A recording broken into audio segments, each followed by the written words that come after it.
The Michael K. Show on Yes is brought to you by Untuck It. Shirts designed to be worn untucked. Shop now at untuckit.com.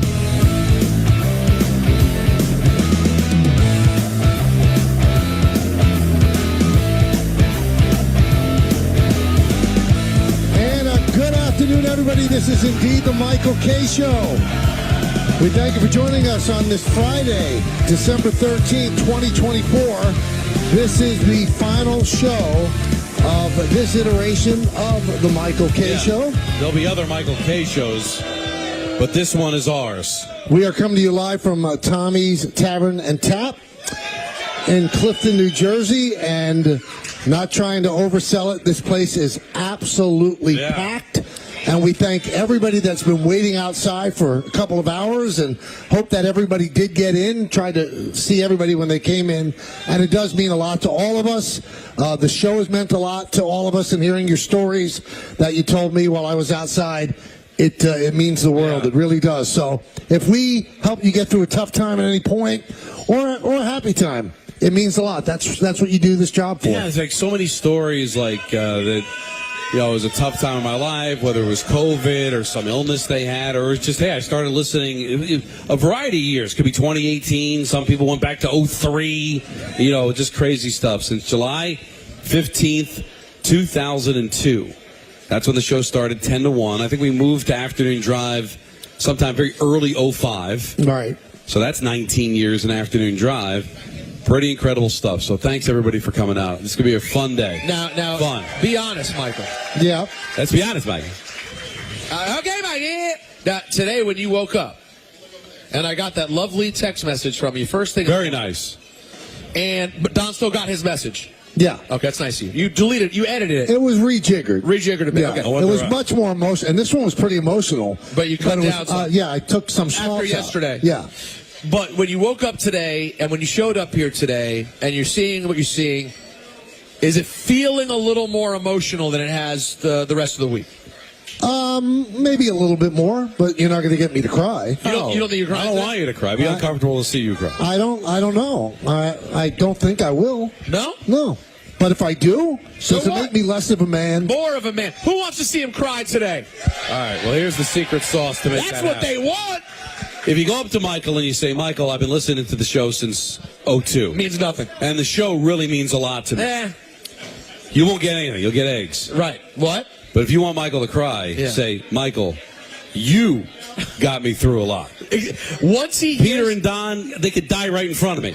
But you are the reason I listen. I am going to miss you. Individually. And unfortunately, I'm not around 1 to 3. So then that might get him to cry. Then he might a little tear- bit. A little tear bit. up. But clamped, maybe. We have a lot of interesting, exciting, random things today. Oh, my God. You can't even figure out what we're doing. I got a couple surprises for you guys. You do? Sure I do. Sure I do. It would be just like you to surprise someone. Yeah, I got a couple of surprises for you as the show goes on. But My agent got me a cake, Russ, and congrats to Don, Peter, and Michael. by the way, I'm not sure it's congratulations on 22 and a half years, or congratulations that you don't have to work with Michael anymore. I didn't ask him. I just took the cake. But by the way, I like that your agent put your name first. Do you see that? Right. Well, that's what it's going to be on the new show, right? That's right. Right. That's right. I think it's congratulations for the percentage of 22 years. Right. Well, yeah. You get a congrats. Yeah. Well, Don, if you do the math, you spoke 16 years of the time. That's not a true number. I didn't talk 70% of the time. How many people think Don talks a lot? How many people have a problem with that? No, you asked it the wrong way. How many people love every single word that comes out of Don's mouth? That's good. See, that's how you do it. You got to phrase it the right way. Yeah, I didn't want it that way. I know. Well, it could be 70% because, Peter, there was that one summer and there's a lot of Yankee Day games. That's exactly right. That's exactly right. And there was, there's throat surgery and everything. I don't even like to joke about that. That was a very dark time for us. Dark time. No, it was. We felt bad for you. Not really. It was one of the saddest moments, I think, of the show's history. Was that beach bash where Michael's sat there silently. And it was sad for a bunch of reasons. Number one, it was sad that Michael had to sit there and couldn't speak. And sad that management thought it was important for the guy that couldn't speak to still be there. That's the thing. That's the sadder part. They thought we need to have basically Weekend at Bernie's Michael sitting there. Right. Just so people don't... No, but nobody would show up. For Peter and Don, nobody will show. Now, for those that are listening on the radio, Sure. Don's wearing a what is that, Peter? It's like a Home Alone crew neck sweater that has like little lights on it that light up, red and green. Yeah. And then he's wearing semi-matching Home Alone pajama pants. Yeah, it's a good look. Yeah, when I got at the Target today, because the plan, I told Michael, I didn't tell you, Peter. I said, you know what, maybe I'm going to class this up. And I'm just going to show up in a suit. I thought about it. And then I talked to Russ, and Russ like, that's not you, man. It's not. You're not going to feel comfortable. It's not going to hit right. Just be you. It's a celebration. So I'm like, this is more me, right? Yeah, no, this is you. I think you could pull off a suit. No, it's not the pulling off the suit. I could pull off a damn good suit. Yeah. I look good in a suit. I've seen it. But this is a party crowd. Why stand out like that? Now, Don, did it cross your mind? You know, we have the great DJ Juanito here on Yes. the ones and twos. Yeah, there you go. Make some noise for DJ John. When does he go with John and when does he go with Juanito? Yeah. He's usually DJ Juanito, but at 7:40 every morning he's DJ John. Okay. We don't know why. Did you consider there you go. Did you consider a song today? Yeah, I did. Did but you? I don't know if we can do it now with the DJ. What do you mean? That's all. It's easier to do it with a DJ, probably. Well, how is he going to be able to play a song with no vocals? That's DJ John. That's DJ Juanito. He could do a karaoke? DJ John. He's taking pictures. He If can't be Juanito, bothered. if Don had a song, could you get the karaoke version for him to perform on it? Any song. Yeah, he said yes. See? All right, we'll do it then. You have the Serato stems, right? Yeah, we got you. Who wants Don to sing on the last show ever? You kidding me? There is something to it. I Will Remember You? Is it going to be like one of the ASPCA commercials? Oh, no. It can't be something slow. No. Something happy. Of course. No, I know how you split the difference. You go changes. Sabbath. And what, change the lyrics to Christmas? No. Oh, no, you want me to perform it doesn't have to be a Christmas song. No, just a song. Oh. It doesn't have to be a Christmas song. This is the last K show ever, man. Michael would be upset if I did changes. No, I don't. But it's a slow song. You know it's not what? a metal song. As of December 16th, you guys could do whatever you want. This is why he's not going to get emotional. It's these reindeer games that he doesn't have to worry about anymore. He doesn't want songs. Don's going to sing. No, I'm good. Do whatever you want. No games, no picks. And by the way, speaking of picks, anybody catch the end of the game last night? Thursday Night Football's big. Thursday Night Football apparently is killing it for Prime. You guys are out on Al Michaels, I see, but a big win By the for way, me. coming back next year. Oh, he's back? Yep. By the way, he should come back. He had a great year. He did have a good year. I did not like the way that game started for my Rams pick. For those of you who may not know, Michael made it his 2-point play because he's gutless. I made it my 3-point play because I am real man. Three. And the Rams came through for The you. Rams came through. Yep. Yeah, felt really good. Now, there happens to be some sports news. Devin Williams is a Yankee. All right. A top flight closer.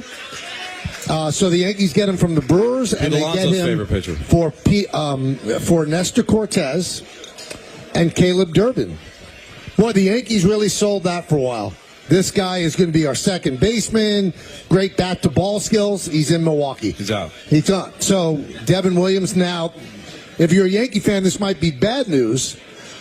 The Chicago Cubs acquired Kyle Tucker. What the F? So that was on everybody's wish list for the holidays, but it didn't turn out that way. The Cubs had really high-level minor league high draft picks that they could send to Houston, and they did. And there was always a part of me, I think I said on the air, I'd be surprised if the Astros would send such a great player to the Yankees. They still have to get by the Yankees. Right. They don't have to get by the Cubs. No. So now the Yankees, I guess, maybe that the Cubs have Kyle Tucker. Maybe they take less from the Yankees to get Bellinger. Maybe. But that was a tough one. I think a lot of the Yankee fans wanted him. Yep. But there's still a lot of moving and shaking going on for sure. We'll continue to monitor Oh, it. We got some big We guests love today. monitoring. And Yeah. also, Eclectic guests. we've got great sponsors that made this all possible. Sun Cruiser, Vodka Iced Tea, That's it. Amazon Pickup. We love Amazon. Yingling, Flight by Yingling. I like you pointing to each thing. This is nice. Tommy's Tavern and Tap. Yeah. And I'm wearing their underwear right now, Shinesty. Show us. You want to see? We want to see it. You want to see? Oh, boy. Yeah, I'm going to pass. That's Yeah, I not think the that's last not a good memory I one. want. Yeah. That's not what anybody wants. Nobody wants that. Why? I don't know why. What are some of the surprises that we could say, Peter? Don't we have a big-time superstar coming? Yeah, I'll say it right now. Say it. I'll say it right now. Very excited. Tomorrow night is Saturday night's main event. WWE's massive primetime event that I'm very excited to be a part of on NBC tomorrow.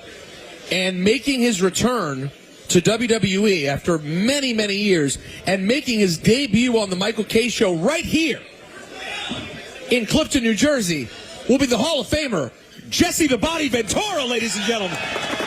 That's the former governor to you and me. Of Minnesota. Yay!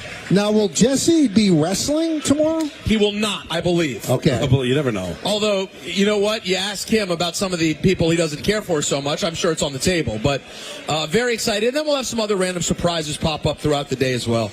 Like what? Why don't you tell us? That's not. Let me explain the thing about surprises. I don't know how things are going to work on the future K Show, but here that means surprise. My brother ran into Shane McMahon last night, and he wished us well on our last show, and he's going to miss us. We like to call him Shane O'Mac. I love that Shane O'Mac was aware of that. So you were surprised? I guess you would be the one to know. I wasn't taken aback by it the way you were. I haven't seen him in a while. He's always very friendly. I didn't know how much he actually listened. I know he lives in Tribeca. It's really cool that he actually listens. Have you heard from any greats or near greats of the industry to show their love? A lot of people. You know who DM'd me? Who DM'd you? Nick Totoro. Oh, really? And he said, please tell Don I was just being emotional. I think you said something about Nick's... yeah, he looked like a crazy person. Well, he said... Am I wrong? Anybody seen Nick Totoro lately? He's out of his mind. Yeah, he had a baseball bat threatening Juan Soto. It was a bit much. If anything ever happened to Juan Soto, Nick Totoro would be a suspect. Tell Don I'm just blowing off steam at social media. Anyways, the Yankees will be okay. Hope you're doing well. Aw. There you go. That is really special. How about this one? I lost it now.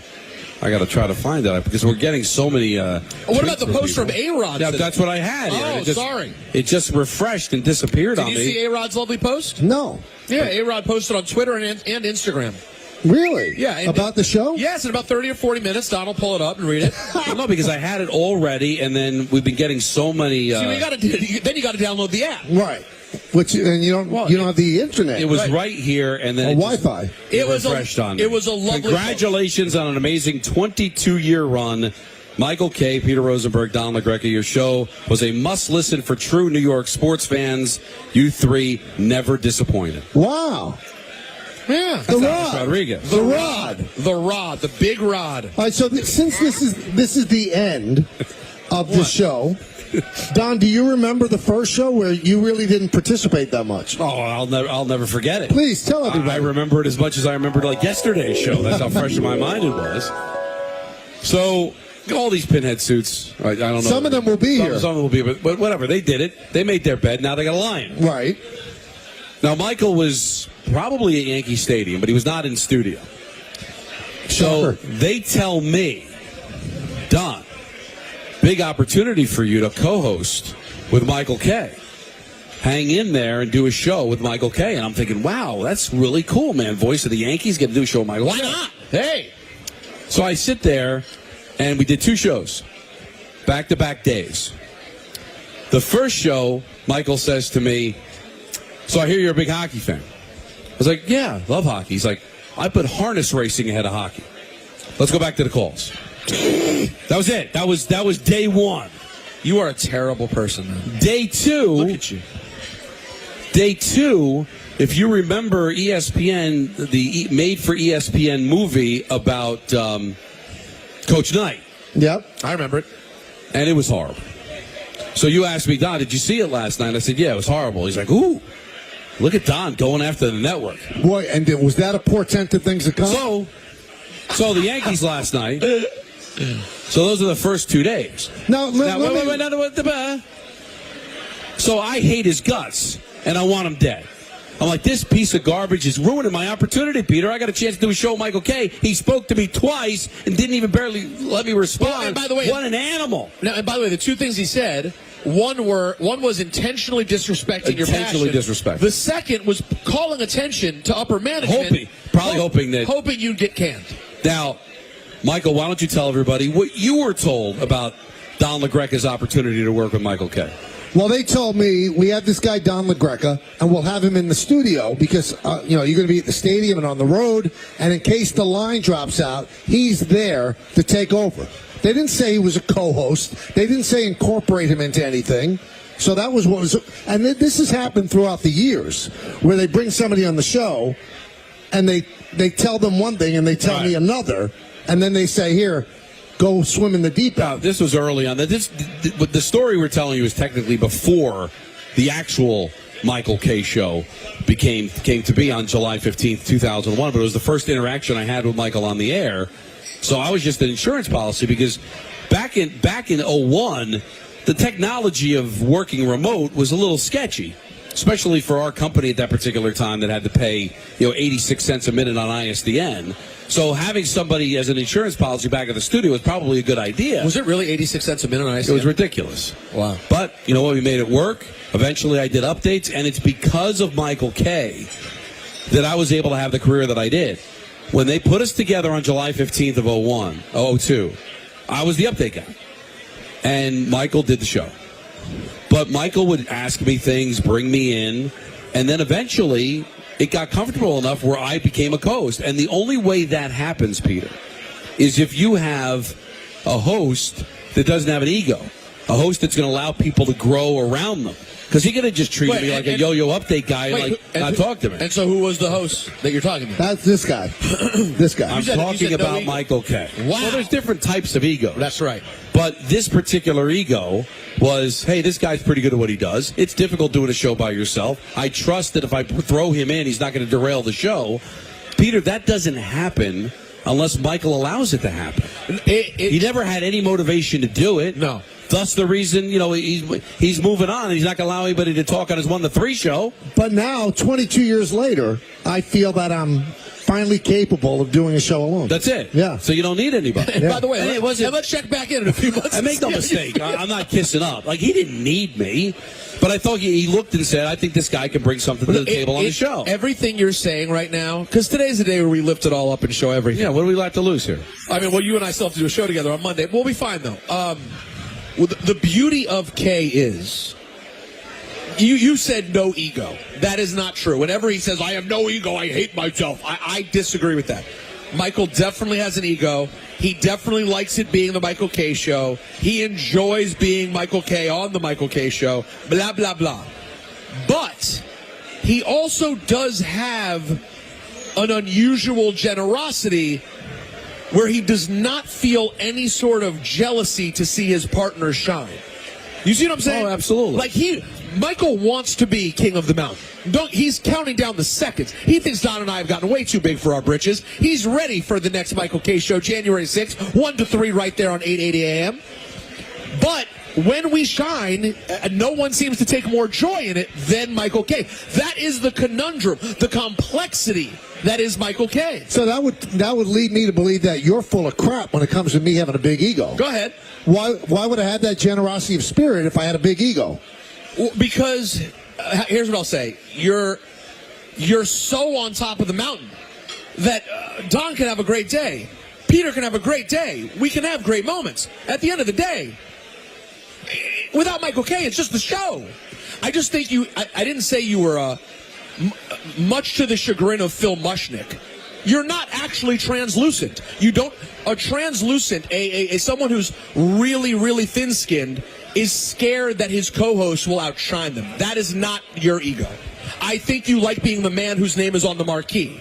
I think you like having your friends who do the show with you shine. Do you see what I'm saying? Yes. The point is, Michael, we're trying to say in a roundabout way is that even though we bust your you-know-whats and you can be a pain in the also you-know-what, a lot, you're a great guy. I think that's what we're trying to say. Yeah. So we have out a top 10 list, which almost speaks to what Peter said. Most of the list is Don screaming, and we just got out of your way. It's not, I'd say it's like 40% of the list, perhaps. No.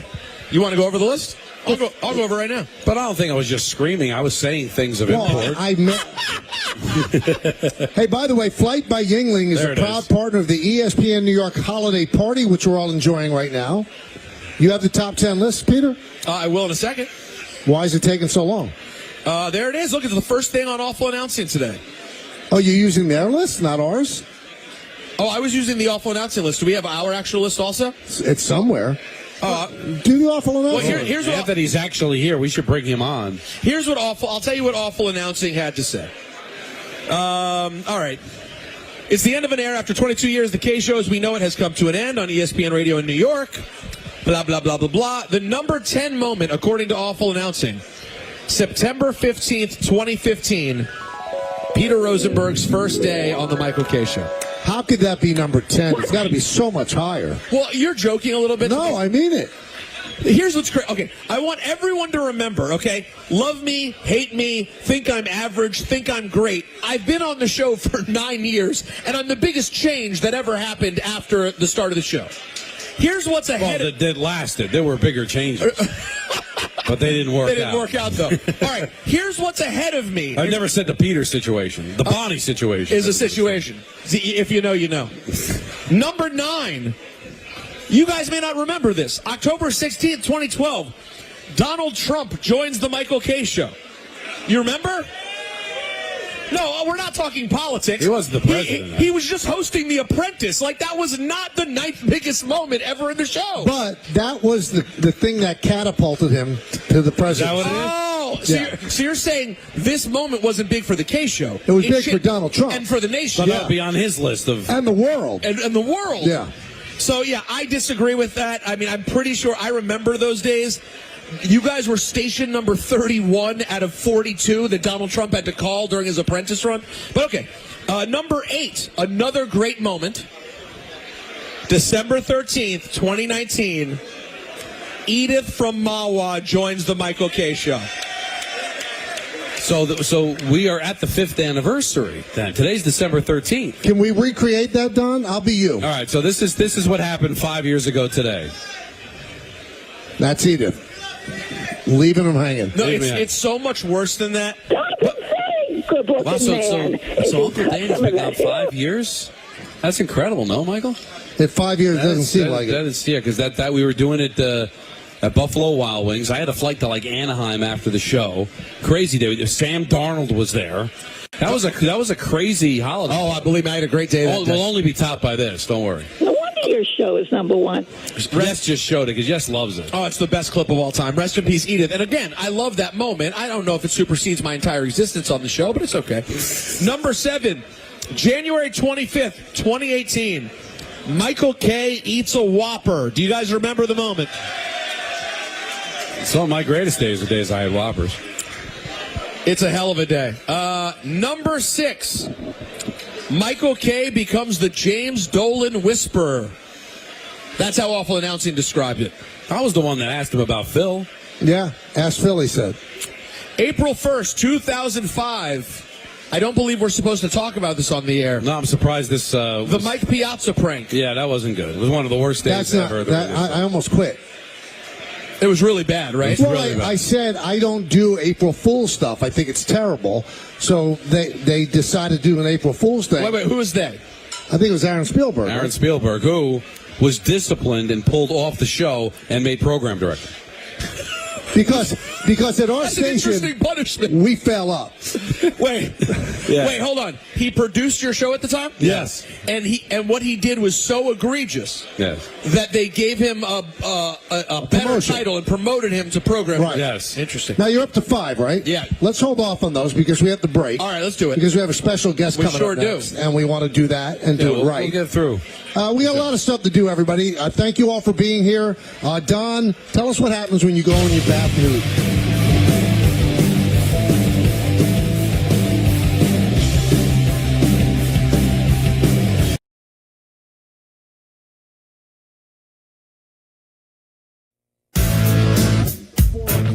Here on a Wednesday, which means one thing. Our good friend Mike Lupica of the New York Daily News, and you could read him on MLB.com, and obviously all of his best-selling books as well. And he's nice enough to join us every Wednesday at this time. Hi, Mike. How are you?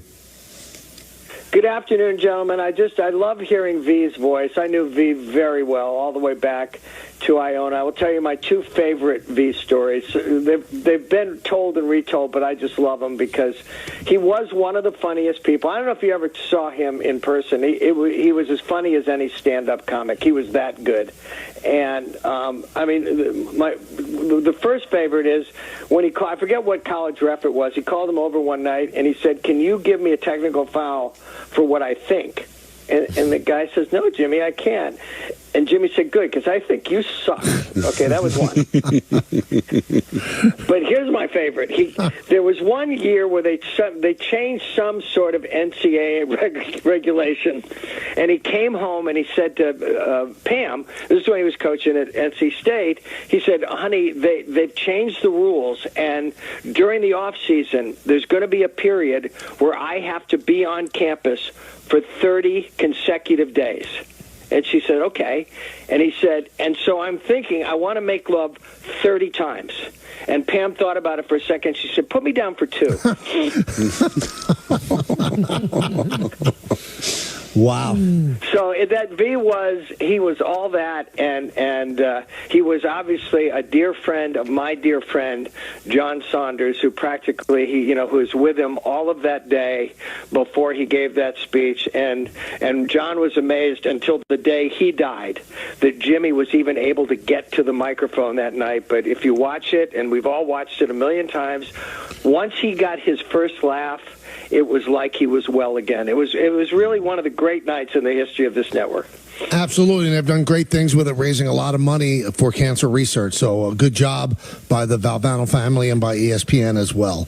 The big story this week has obviously been Juan Soto, and it made me think of something, Mike, and I'm sure you remember it. I was 16 years old when the Yankees signed Reggie Jackson to a 5-year, $3 million contract. Yep. And I thought, $600,000 a year. That's unbelievable. Could you have ever envisioned it going to the way it's gone now? No, I don't remember whether we talked about this a week ago. We may have. One of the great writers I ever knew, William Goldman, who was a dear friend of my mentor, Butch Cassidy and The Princess Bride and Marathon Man and on and on and on. He once said to me, "People think you have to have a lot of people involved to have a great bidding war." He said, "No." He said, "All you need is 2 people who really want the same thing." And there were more in this case, but at the end of the day, there were 2 in the end. There were 2 people in the ring at the end, and it was Steve Cohen and it was Hal Steinbrenner. And, I wrote this the other day. No Yankee fan could be mad at Hal Steinbrenner. He went so much further than any of us thought he would ever go. And when he finally quit, it's not like he quit on his stool. He in this case, he did leave it all on the field. And if somebody was going to money whip the other guy, it was going to be Uncle Steve. And he just decided that he wanted Juan Soto, and now he has him. And the one thing that people don't talk about with Cohen, and as I said in this column the other day, he's a pirate, but he's the Mets fans' pirate now, okay? Right. He's going to make money off of Juan Soto. The attendance and all the other ways that he grew his brand with this. I'm not saying he's going to get it all back, but I'm saying this is a guy who doesn't make stupid business decisions. I mean, he's one of the few owners in town who actually made his own money. He actually made his own money. And so if it came down to money, nobody could be surprised. I mean, we talked about this for weeks. This is the way I thought it was going to come out, and it was perfectly logical. And I'll tell you something, guys. The Max Fried contract in its own way is as crazy as Soto's contract. But everything is cause and effect. Soto hit the market at a perfect time, in a perfect place, at a perfect moment after he had been to the World Series with the New York Yankees, okay? And then he signs his contract, and then Max Fried is sitting there, and that many years and that much money for a guy who's actually had some forearm troubles, it's crazy. But the Yankees were absolutely not going to make a big splash and get a big player, and so now here we are with that. No, listen, I'm not happy with the current climate of baseball that a big owner can come in and throw that kind of money around. But you know what? I'm a Met fan, and I'm not going to apologize for it. And the Met fans who are trying to come up with some other sort of narrative of, well, it was about the farm system, or it was about Mendoza, or it was about, no, but but Mike, it's okay, right? It's okay if the Mets won because of money. Donnie, here's the deal, okay? You know who wants Steve Cohen to be their owner? Everybody. Right. There isn't a sports fan that I know who wouldn't love Steve Cohen to be their owner, because he is relentlessly going to do whatever he can to set his team up to win a championship. And does this guarantee it? Absolutely not. We've gone over this. Alex Rodriguez left the Mariners. They won 116 games the next year. Bryce Harper left the Nationals. They won the World Series the next year. I think I told this story on the show. Maybe I did. I was in Boston the weekend that the Alex Rodriguez from the Rangers to the Yankees trade was made. And you would have thought that a meteor was about to hit Kenmore Square. It was the end of everything. Oh, my God, he's going to be 60 feet away from Derek Jeter. They're going to go to the World Series every single year. They have been twice since then. They won one, and they went back this year. So every time you think that this is some sort of apocalyptic, game-changing thing, then, guess what? Then they have to go out and play the season. I mentioned this in a column the other day at MLB.com, okay? The Dodgers last winter spent $1 billion, north of $1 billion, on two baseball players, Shohei Ohtani and Yamamoto, okay? And with all of that and the fact that they did end up winning the World Series, they were one loss away from being out of business against the Padres in the division round. And you know who saved them that day? It wasn't Ohtani, and it wasn't Yamamoto. It was 9 relief pitchers in a bullpen game. Saved their season, shut out the Padres, and a few weeks later, they're dancing on the field.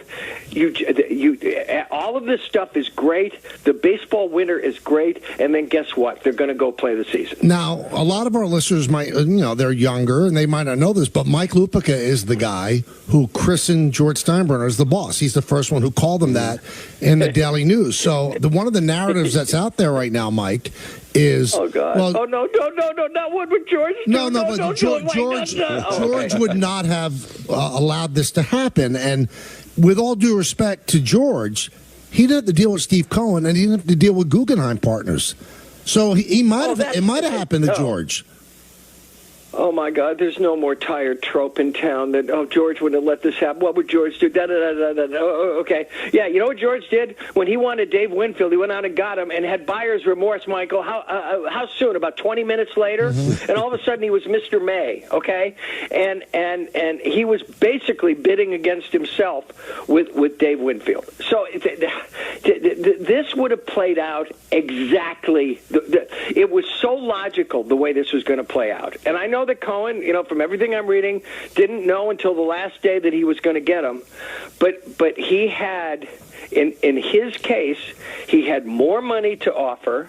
And maybe Soto did, even though he took more money, maybe he did buy into a brighter future. I don't know. But this guy, if you're rooting for his team, what more of an owner could you want than Steve Cohen? Speaking of owners, I'm surprised it took this long for somebody to fly a plane over MetLife Stadium like they did on Sunday. And that was such a turning point for the Giants franchise in '78, because Wellington really cared about the fans, and he really felt hurt by that moment. What's going on with John right now? What do you think he's going through? And are hearts and minds within that organization being changed about Shane and Dable based on how this season's likely to close out? They have so badly lost their way, and it was like this incredible domino effect. And it started after the second Super Bowl against the Patriots. And by the time Tom Coughlin left, he was having losing seasons. And then we know what happened after that. The parade of I'm not going to call them tomato cans, but okay, McAdoo in the bad suit, and Shermer and Joe Judge, Mr. Quarterback Sneak on 3rd and 9, and finally this. Listen, I like John. I like Brian Dable. I don't know Joe Shane, okay?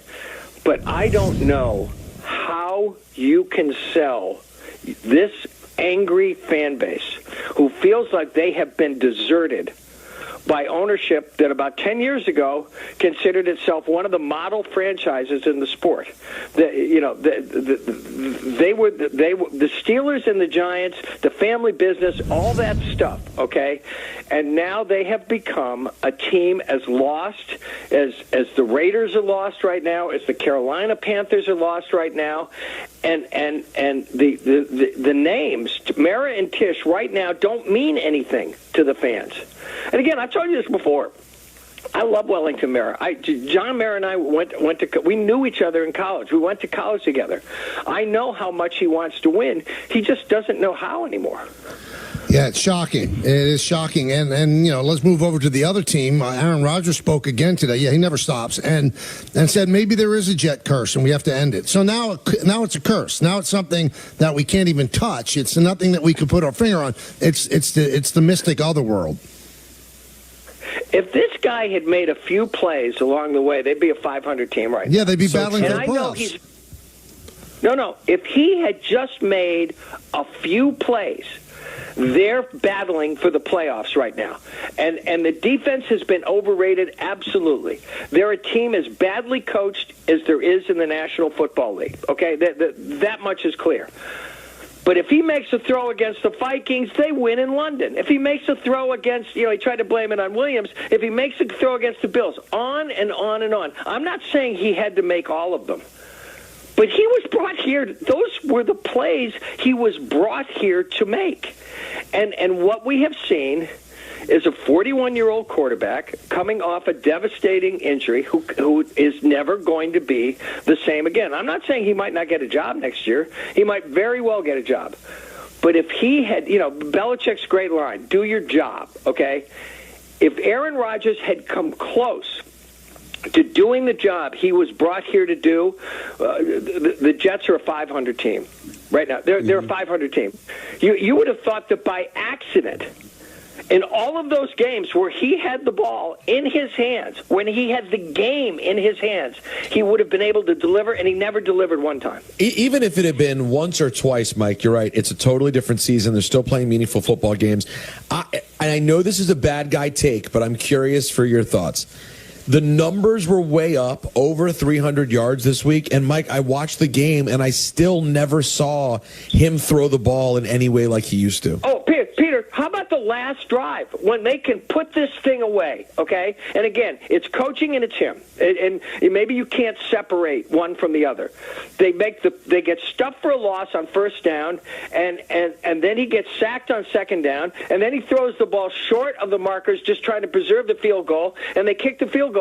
But they never go down and score the touchdown to win the game. He never, he did make a play down the field, and it was like a Christmas miracle the other day, But no, this is on. I don't care what he says. And the other day, he didn't want to talk about Jets history. He's only been here for one season. Okay, now he's going to talk about the curse. Shut up. Now, Mike, now it gets hard. As you might have read, there's going to be a little change in programming here at the station where I'll have a 2-hour solo show from 1 to 3, and Don, Peter, and Alan Hahn will have the show from 3 to 7. That's speculative, Michael. Speculative, but that's what it's going to be when they finally get around to writing a press release. I think Michael knows where his show's going to be. And what we're doing is we're allowing the children to choose what parent they want to live with. Yeah. Yeah. So yesterday we did it with Buster only, and Buster chose me, and Don and Peter were not pleased. But the big free agent is you. So which way do you want to go, Mike? You want to Juan Soto minus the money, so to speak. Yeah. There's no money involved. No. Right.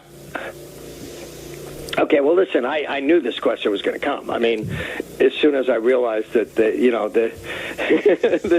those geniuses in charge of radio, we're doing this, okay? Because, and by the way, when I was at the station, Donnie knows this. We used to talk about this all the time. Nobody ever said to us, "Hey, Mike, who'd you have to pay off to get that time slot?" But anyway, I digress, okay? And so I've been thinking about this because, what you do is, Taylor Lufick, every time we've ever had a big decision about a move or something else, she says, just make a list, the pros and the cons. And there are so many. There's so many pros. I mean, there's so many pros on both sides of the ledger. I mean, first of all, I'm incredibly loyal to Peter because it was really his idea that I start doing this regular gig with you guys. Yes. And I mean, there's no way that he could have known, just how great it was going to be. But anyway, it was.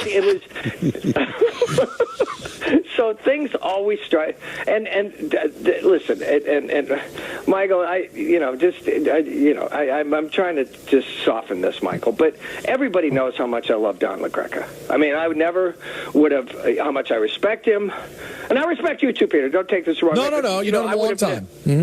I've known him a long time, and he knows this is a fact. When they were first talking to me about doing a radio show for ESPN, I told them I'm not doing it unless Don, even though he would have it just increased his workload, unless Don LaGreca had been a part of it. And he was, and we had a blast. Okay. And Michael, I feel like I helped raise him in this business. I mean, I was responsible for getting the New York Post, and this is why this hurts me, Michael, but I don't like how this is going. Michael, you know that you ended up at the Daily News because I went to the editor of the paper and I said, he's the last guy in the parking lot every night.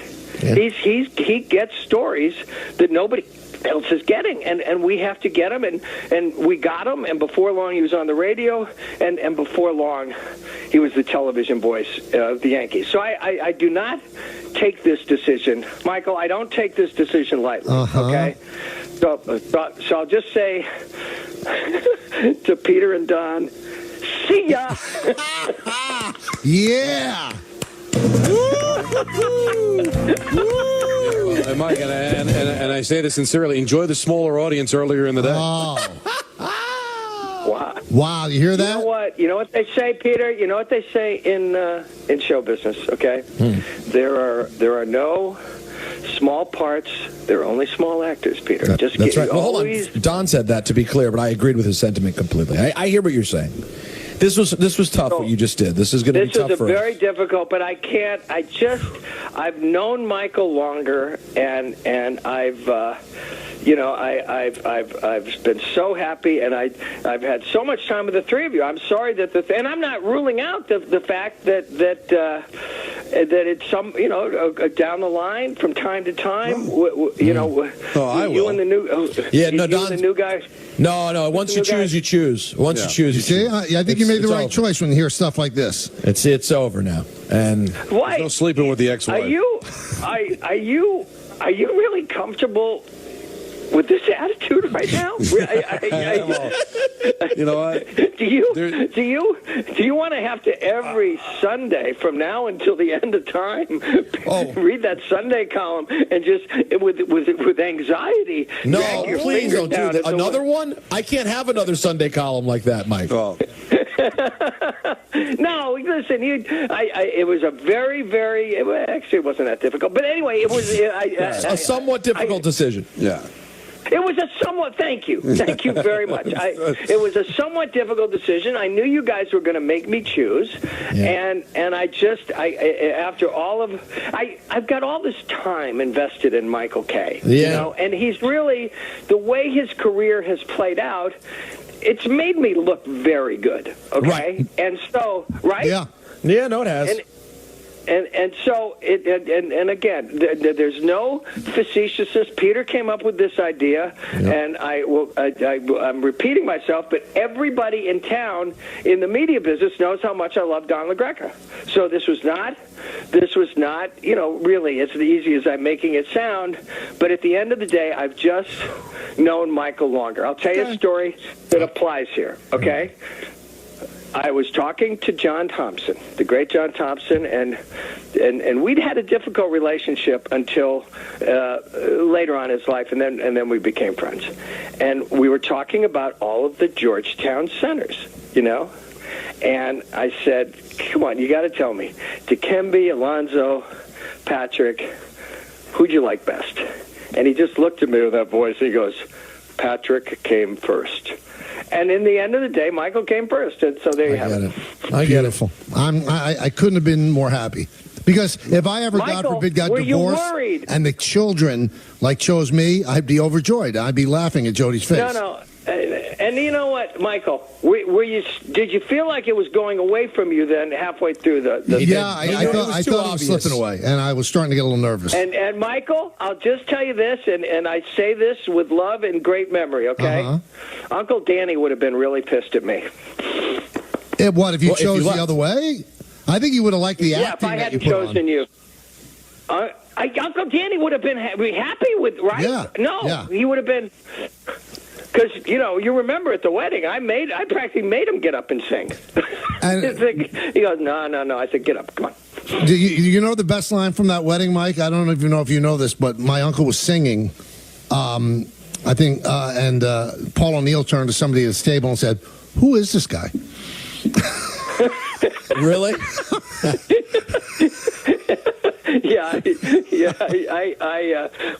I mean, O'Neill, you can't expect him to see Moonstruck. I mean, the last movie O'Neill saw was Old Yeller. Mike, have a Merry Christmas. Yes. I know you're going to be up east, so maybe we'll run into each other. You guys have a great holiday, everybody. And even though I don't like the way this sounds, Michael, I'll see you on the other side. Yeah. January 6th. Thank you, Mike. January 6th. Okay, bye, guys. You good? You guys a little crushed or not? Are you okay? No, I'm good. Guessed or whack. See that? Listen, I knew he was going to pick Michael. He discovered Michael. He was going to pick Michael. Listen, it was a gutless choice, but it wasn't surprising. And this is, again, Don, this is one of the things that's wrong with America right now. People, they all just go with the old guard. Everyone wants to go with what's safe. Everyone wants to go with what's been there. But the innovators, the people who want to be a part of something new, something special, that's who's going to come on this journey with us. Frankly, as far as I'm concerned, Don, we could start. Maybe we start completely fresh. I think this is going to age the way Steinbrenner's signing of Winfield went.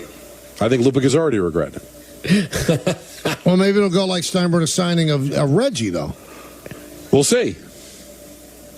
You know what? You guys made a point on yesterday's show, and I think that it was a classic case of transference. You're rooting for me to fail. No. Yeah, I think that's the case. Not. No, you can't believe that. No. And you would, yeah, exactly. You wouldn't believe that. Don, we conquered everybody with terrible lead-ins. I know, but that's it's still. I don't want to have to go through that again. Yeah, exactly. Come on, Michael, you did this. You're the one who, for years, has said, that you're rooting for you. You're always rooting to look better. We know you too well, and we fought you on it, so you know how we feel about it. No, I think you guys are rooting for me to fail. That's cool. He's making that. No. I really believe that.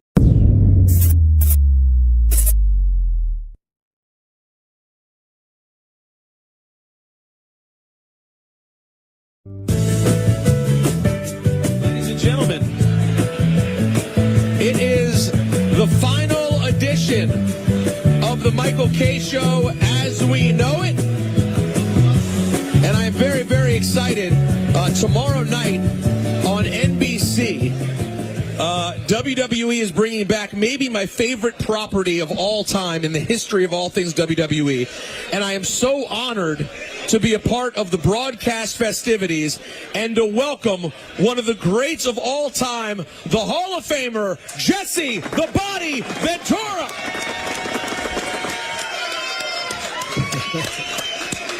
Governor Ventura, how are you? I'm doing okay. Can I just tell you, as not someone who's just been with WWE for a long time, but as a fan, how excited I am and how meaningful it is for us fans that you're going to be back tomorrow night. Are you feeling that energy from the fans? Absolutely. It, for me, I guess you'd describe hell as frozen over. I had a friend, the late Glenn Fry, of the Eagles. Sure. And I remember when the Eagles broke up and Glenn told me it'll take hell freezing over. Well, it froze over for the Eagles. They came back with another great album and life went on. And that's kind of how I feel right now because it's been 40 years, roughly. give or take a couple. And I never believed, truthfully, that I would ever be back. But through my son, who negotiated it all, and the new management at the World Wrestling Federation, which is now World Wrestling Entertainment, we got it done. And I came back initially as a legend, which is what I was going to do, and I did that for my kids, because I thought, if anyone makes money off my name after I die, I want to ensure that my kids are getting a piece of the action. And that would only happen with the WWE. Governor, would this have happened if Vince McMahon was still in charge? No. No way? No. I don't believe so. Mm-hmm. You never say never. Right. Yeah. But I don't believe it could have ever, no. There was too much in between and too much. I mean, I'd been gone. Jeez. I did WrestleMania 1 through 6. I think they're up to over 40 now. Yeah. That's right. We're pushing 41. Yeah, there you go. You know better than me. And, so it's up to 41 now. And, I did 1 through 6. So I never dreamed I'd be, that I'd come full circle. And it's fulfilling for me because I can't go back in the Navy. A little too old. And so my life is now done a complete circle. Yeah. Because in 1975 is when I broke into the wrestling business. And this will be 2025, basically. By next week it'll almost be there. So it'll be just about 50 years. That I've been in wrestling or was in wrestling, and then 40 years from the Saturday night main event. And so much happened in those 40 years. Like you said, wrestler, but, politician, actor. Like, how do you want to be defined? As a versatile person, or is there one area where you want to be remembered for more? No, I don't think so. I think the best thing to define me is a Renaissance man. I've lived my life. It'll be dear to across the lake or across the bay here. I followed the teachings of Yogi Berra, the great old Yankee. Sure. Yeah, Yogi always had a quote. He said, when you come to a Y in the road, take it. Yeah. That's what I did. Yes, you did. You certainly did. Every time I come to a Y in the road, which is about every 4 years, 5 roughly in there, I come to a Y in the road. I take it. And I don't look back. Now, wrestling is an unforgiving business. I'm just wondering, what's tougher and dirtier, politics or wrestling? I would say politics, because I feel today like I'm free. Because now I can say any damn thing I want. And I don't have to be worried about offending this group, offending that group, or worried is something politically correct. Right. Because all you got to do in the end is look at them and glare and go, it's wrestling. That is such a great point. Now, speaking of which, what's the chance that you would ever share screen time again with Hulk Hogan? Could that ever happen? The only way it'll happen is if they put a Hulk tariff on. Now, what I mean by that is, he stuck it to me so bad years ago. The only way I want to deal with him is if he is making me money. Right. That's a Hogan tariff. So Hogan shows up, Jesse gets paid more. That could be a conversation. That's a Hogan tariff. Now, speaking of some people I've heard you have some strong feelings on, I've heard a little birdie told me you have some strong feelings on our colleagues, Stephen A. Smith and Christopher Mad Dog Russo. Yeah. First of all, Stephen A., thank you. You saved me from having to lead it in myself. No, I got Damn, you. You're good. I got you. I'm your gorilla. I got you. Stephen A., this is right to you, Stephen A. You better learn that the voice of pro wrestling is Jesse the Body Ventura.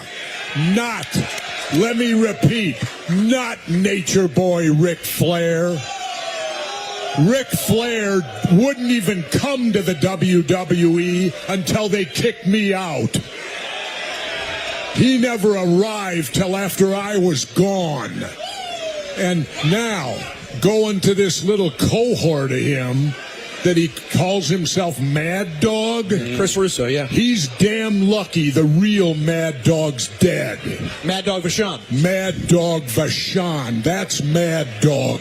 And if Mad Dog were alive today, he'd come right out here, take that little wimp and stuff him right in a garbage can.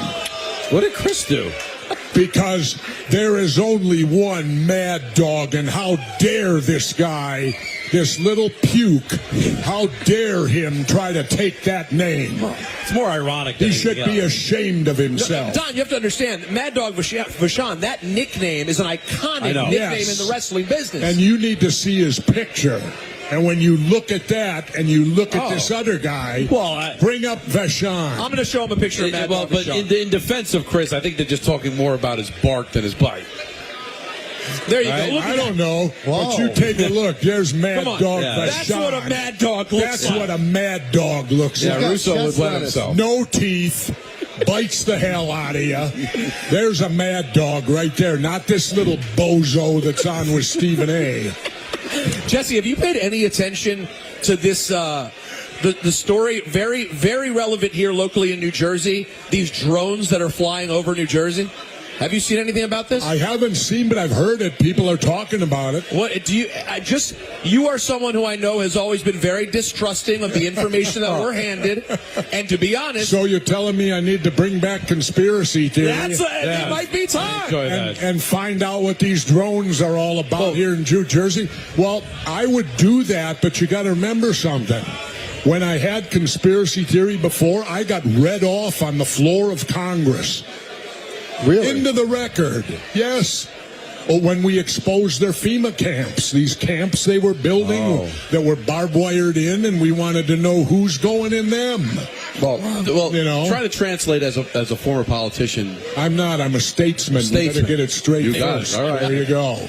Now you know the difference. A politician makes it a career. A statesman serves and goes back to what he used to do. All right, there you go. As a statesman, then. Thank you. When I hear the politicians tell me, we don't know what it is, but don't worry about it, that tells me they know exactly what's going on. Is that fair? I'd say that's a fairly good assessment. Because how would you be able to tell me not to worry about it if you didn't know what was going on? Exactly. When I don't know what's happening, that's when I worry. And you should worry. And so, no, I would tell you to let the antenna go up on that one. Yeah, it's a bit weird. Who's the toughest you ever wrestled? I mean, the guy that when you got in the ring, you said, "Wow, this is going to be." This Well, there's no doubt that to me, there's only one guy. And I got to wrestle him the first time in Topeka, Kansas when I was a rookie. And his name was Andre the Giant. And Andre was the most powerful man that I'd ever. I mean, the first time I wrestled him, I'm fresh out of the Navy a couple years, and I locked up with him. I took a front face lock. Okay. Right here, right? Yeah. He put his hands on my hips. No help from me. Picked me up over his head. I was 250. Walked me over, set me on the turnbuckle, and patted my cheek. And I sat there for a moment, and I went, nobody has ever handled me like I was a 2-year-old child. And that's what it was like with him. How could you pick him up? You couldn't. Chris Taylor, the great wrestler from Iowa State, wrestled in the Olympics. He said Andre would have won the Olympic gold medal without it. What could you do with him? You gonna leg dive him? So what was he yeah, about? right. Was he about $4 bills or more? Andre in his prime was he was close to 5. Wow. And if you ask Hogan right now, when he slammed him, he was $850. But yeah, probably close to $500. No, he was close to 5 bills. And when Hogan did that, Andre was in bad shape. Yeah. Andre was it was amazing he even got into the ring. His back was in bad shape. Oh, WrestleMania 3. The man, he didn't die. He died shortly thereafter, not long after that. Jesse, you rarely get to hear about Vince Sr. And obviously, you worked with him longer than you worked with Junior. No. No? No. Either way, it was close. Yeah. What was Vince Sr. like, personality-wise? Different from Junior in the fact that Senior I never heard him raise his voice, ever. And he was so smooth.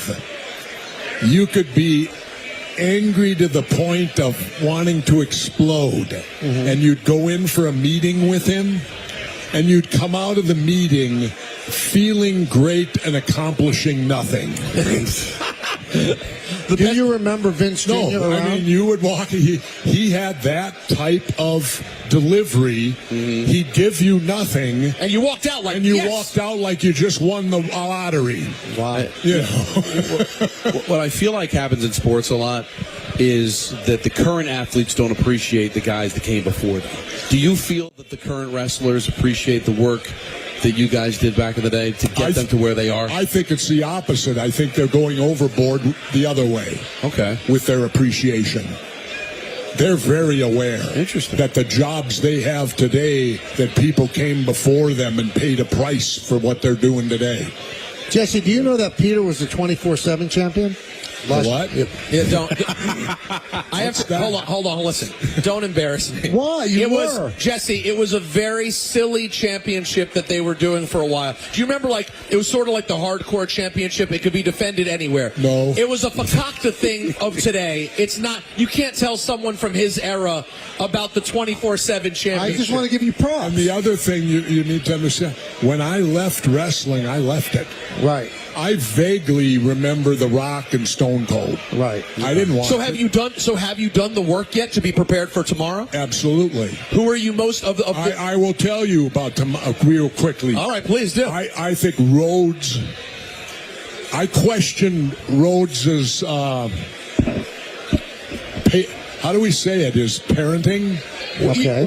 You're questioning the way Dusty raised Cody? No, I'm questioning whether Dusty is Cody's father. Oh, God. What are you? Wait, you don't think Cody's the man that Dusty was? I do now. Because Friday at SmackDown, Cody behaved just like Dusty. He let his ego get in the way. He did a stupid thing.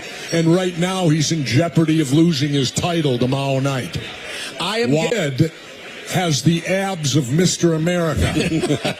You know, when you look at the kid, you see a six-pack. Right. The American dream, though. You look at Dusty. Dusty could have won, but not for best abs. He could have won for most abs. I am getting a delighted sense that the Jesse Ventura we're going to get tomorrow night on NBC is the Jesse Ventura of old. Well, I'm very excited. I'll just, like I said, now I believe he is his father because he behaved like him. Well, with an act of stupidity. Well, we'll see how Cody does. And if he gets his butt whipped tomorrow night, that's the reason why he let his ego get in the way of his good sense. When you're the world champion, you got to think ahead. You don't think in the now. Tomorrow night, Jesse Ventura will be paired up with the great, our colleague, the great Joe Tessitore. He's the best, by the way. It's going to be amazing. 8 o'clock tomorrow night on NBC. Make some noise for Jesse the Body Ventura. He's the best now. But there was someone better. And that was? Mean Gene. Of course, the great. Jesse, thank you, man. You know, I gave him that name. In Minnesota? Yep. At AWA? Yep. I came out one day on the interview and I looked at him and I said, Mean Gene, the hot air machine. And for some reason, hot air machine disappeared. And, yet Mean Gene became the longest running nickname of all time. I mean, just about. Yeah, no, he became Mean Gene. His son, even in his obituary, gave me credit. He said I believe Governor Ventura was the one that named my dad. Wow. Mean Gene, and I did. Jesse, thank you. One of the proudest moments of my life. By the way, it's a great moment. Jesse Ventura, ladies and gentlemen. Thanks, everybody. Thank you. See you tomorrow night. Tomorrow. We'll be back with more after this. We came back from commercial from James Williams. Good luck, chunk blower. Oh, that's gross. Well, I'm rooting for you not to. I think I'm leaning towards you're going to say, you know what? That wasn't that bad because you love bread. You love a burger. You like lettuce, so you just described all the things you have not had, but not necessarily know if you don't like. Hold on, Michael, nice and slow. Wait a minute, we're setting it up Hold on, here. we're setting it up. Don't rush. Michael's grabbing the burger now with his right hand. It's been here for about an hour, so it is a colder Whopper. It's lukewarm. There are onions, a myriad of raw onions sticking out the side of the burger. I can honestly tell you that I'm in pre-gag right now. I don't know if that's a bad show. This is a half-eaten Whopper that I've been enjoying over the last couple of minutes. So that's the innards of the Whopper. Looks great. Where you see the mayo, you see the pickle, you see the tomato, you see the onion, but you also see the wonderful burger and the bread, which is absolutely delicious. All right, here it is. Michael K., after losing his bet, has the Whopper in his right hand, onion sticking out. What kind of a bite do you think he did? Grabs with left hand. We'll see. Hopefully the man bites. He has to finish it. So he's got a lot to get through here. He is really struggling. Now imagine you biting into like raw squid. This is how that's the face that he's taking. Wow. Double clutched. He triple clutched and puts it down without taking a bite. He gagged before the bite. This isn't RJ, good. Kill the drums. It's going to take too long here. This isn't good. Here he goes, trying again. He's lifting it back up. He's edging it near his mouth. Mouth's open. It's in the mouth. And a bite down. There it is. Bite goes down. He's biting. Chewing. He keep going. He's making a face, but he's biting. He's chewing. Are you still with us, Michael? Are you still with us? He looks like he's about to pass out. He's got his hand over his mouth. Hands over his mouth, but he's chewing. I got to tell you, he's getting. I'm telling you right now, Don. He's getting through it. Now, he hasn't swallowed yet. Wait a minute. He hasn't swallowed because there's been a delay. He's gay. He's pointing towards the garbage now. Oh my God! I'm starting to get nervous. Oh no. I don't know if he's going to throw up or whether he's going to spit the remnants out. He swallowed. Hold on. He swallowed some of it. But it looks like he's almost finished with the first bite. All right, let's get an update from Michael. That's a bite. Let's get an update. Get a swig of water in there, Michael. Yeah. That's one of what probably will be 10 to 12 bites before it's done. So we're not. I really have to eat the whole thing? Well, I mean, just tell us your state right now. I feel nauseous. No, you don't. You didn't enjoy it at all? No. Not one bit of the taste was good. What about the burger? What about the bread? What about the lettuce? Overwhelmed by the ointment. Well, what is it that bothers you the most? The ointment. All of it? I can feel ointment in my mouth. But there's onion, there's ketchup, there's and not there's moisturizer on the burger. It's ointment. There's three things you've never had before. You did have the ketchup, but you ate it out of a packet. Nobody likes that, even people that love ketchup. Right, he's going right in now for the second one. Go for it. Oh, yeah. Just as big as the first. Oh, yeah, solid bite. He's making a worse face this time, though. Yeah. Although he's chewing faster. Mayo. He just felt the mayo. No. Oh, no, he's covering his mouth. Oh, no, he's covering his mouth. Oh, no. Is he going to spit it out, or is he going to... He's fine. He's fine. All right. This is going to... Oh. No. RJ, don't play that sound. RJ, don't play that sound. Don't do it. This is very serious now. This is not good. Because that's... No. You made a sound. Oh, no. Can you see? Peter's got a better angle than I do. I'm over 1,000 on Periscope. This is huge. People loving this. So what happened there, Michael? Did you spit any out? Oh, well, he just gagged again. Oh. All right. Well, now, boss is here. Do I have to finish through with this, Mr. GM? Oh, nodded. The boss nodded. I didn't even think about it. Because I'm leaning towards enough. Because at least he got to get. This is my friend. I thought this was a scam. Now, either this is like one of the greatest actors of all time, and he's Al Pacino here, or those two bites were the worst 2 bites of his life. Now here comes 3. I don't know if we about what a quarter done. Each time he takes a bite, it's worse than the one before. You figure it would get better at this point. He really struggled with. I got to tell you, I don't know what he's struggling with. Now you're looking towards me. There's no bucket here, Michael. You got to look to the left. Don, take another bite. It's so good. What a great burger this is. It's as good as always. That one had a lot of mayonnaise and tomato, that one. And I'm enjoying it. So every bite seems worse, though. This one he's really taking his time with. Can I see the burger, Mike? I want to see how far along you are. All right, he's a little over a quarter done. All right, bite number 4. The problem is the bites are getting smaller. I saw it on that one. But that was a smaller bite. He's lucky if he knocked off an 8th right there. This one doesn't seem as bad as the previous 3. Although he is struggling, but it looks like I think we've hit now the level of discomfort. Yeah. So I think he can fight through it here. I haven't seen a gag now in the last Look couple. how red his face is. He's not enjoying himself. He's not enjoying himself at all, but I think we've reached the point now where he can do this. He stopped talking to us, though. Oh, yeah. He's really mad. This is definitely the worst thing. Yeah. Aggressively You know, going that for one- number 5. That bite looked like he's sort of starting to like. He's turned the corner. He's chewing faster now. He's gotten around the bend now. His body has made the necessary adjustment. I'm very impressed. I got to tell you, at this point, I'm kind of impressed. If he continues to finish out this way, I'd say he's halfway home. I despise both of you. I don't know why you would despise us. Despise yourself for making the bet, Michael. Immediately. I'm flaming right now. Man, I swear. Yeah. So he's halfway through the burger. You know what you should be upset with? That you were a guy who went against your boy Doug Marrone in that game last week. But I still couldn't win. I still wouldn't have been able to win. Oh, yeah, that's right. 'Cause I got still both would have been games 2 right. out with 1 to go. That's right. That's a good point. I was perfect last week. Forgot. You want to know the worst thing? The 2 worst things. What's that? The tomato and the mayo. And the next bite has a lot of tomato in it. Oh, I see the tomato. It's sticking out on that one. Bite 6. Officially beyond the halfway point of the Whopper. Just make it big. Just go for it. Yeah. Yeah! Get after it! He bit that one like he really enjoys the Whopper. No. He's paying the price. Now he's paying the price. He's leaning over. He's leaning left. He sees the water. He's getting to the water. All right, he's swallowing it down. He's getting the water. He's looking like he's in the hot dog contest. That was rough. That was bad. All right, so let's get another update. Are you satisfied, or do you want him to finish? No, I'm finishing it. Yes. You know what?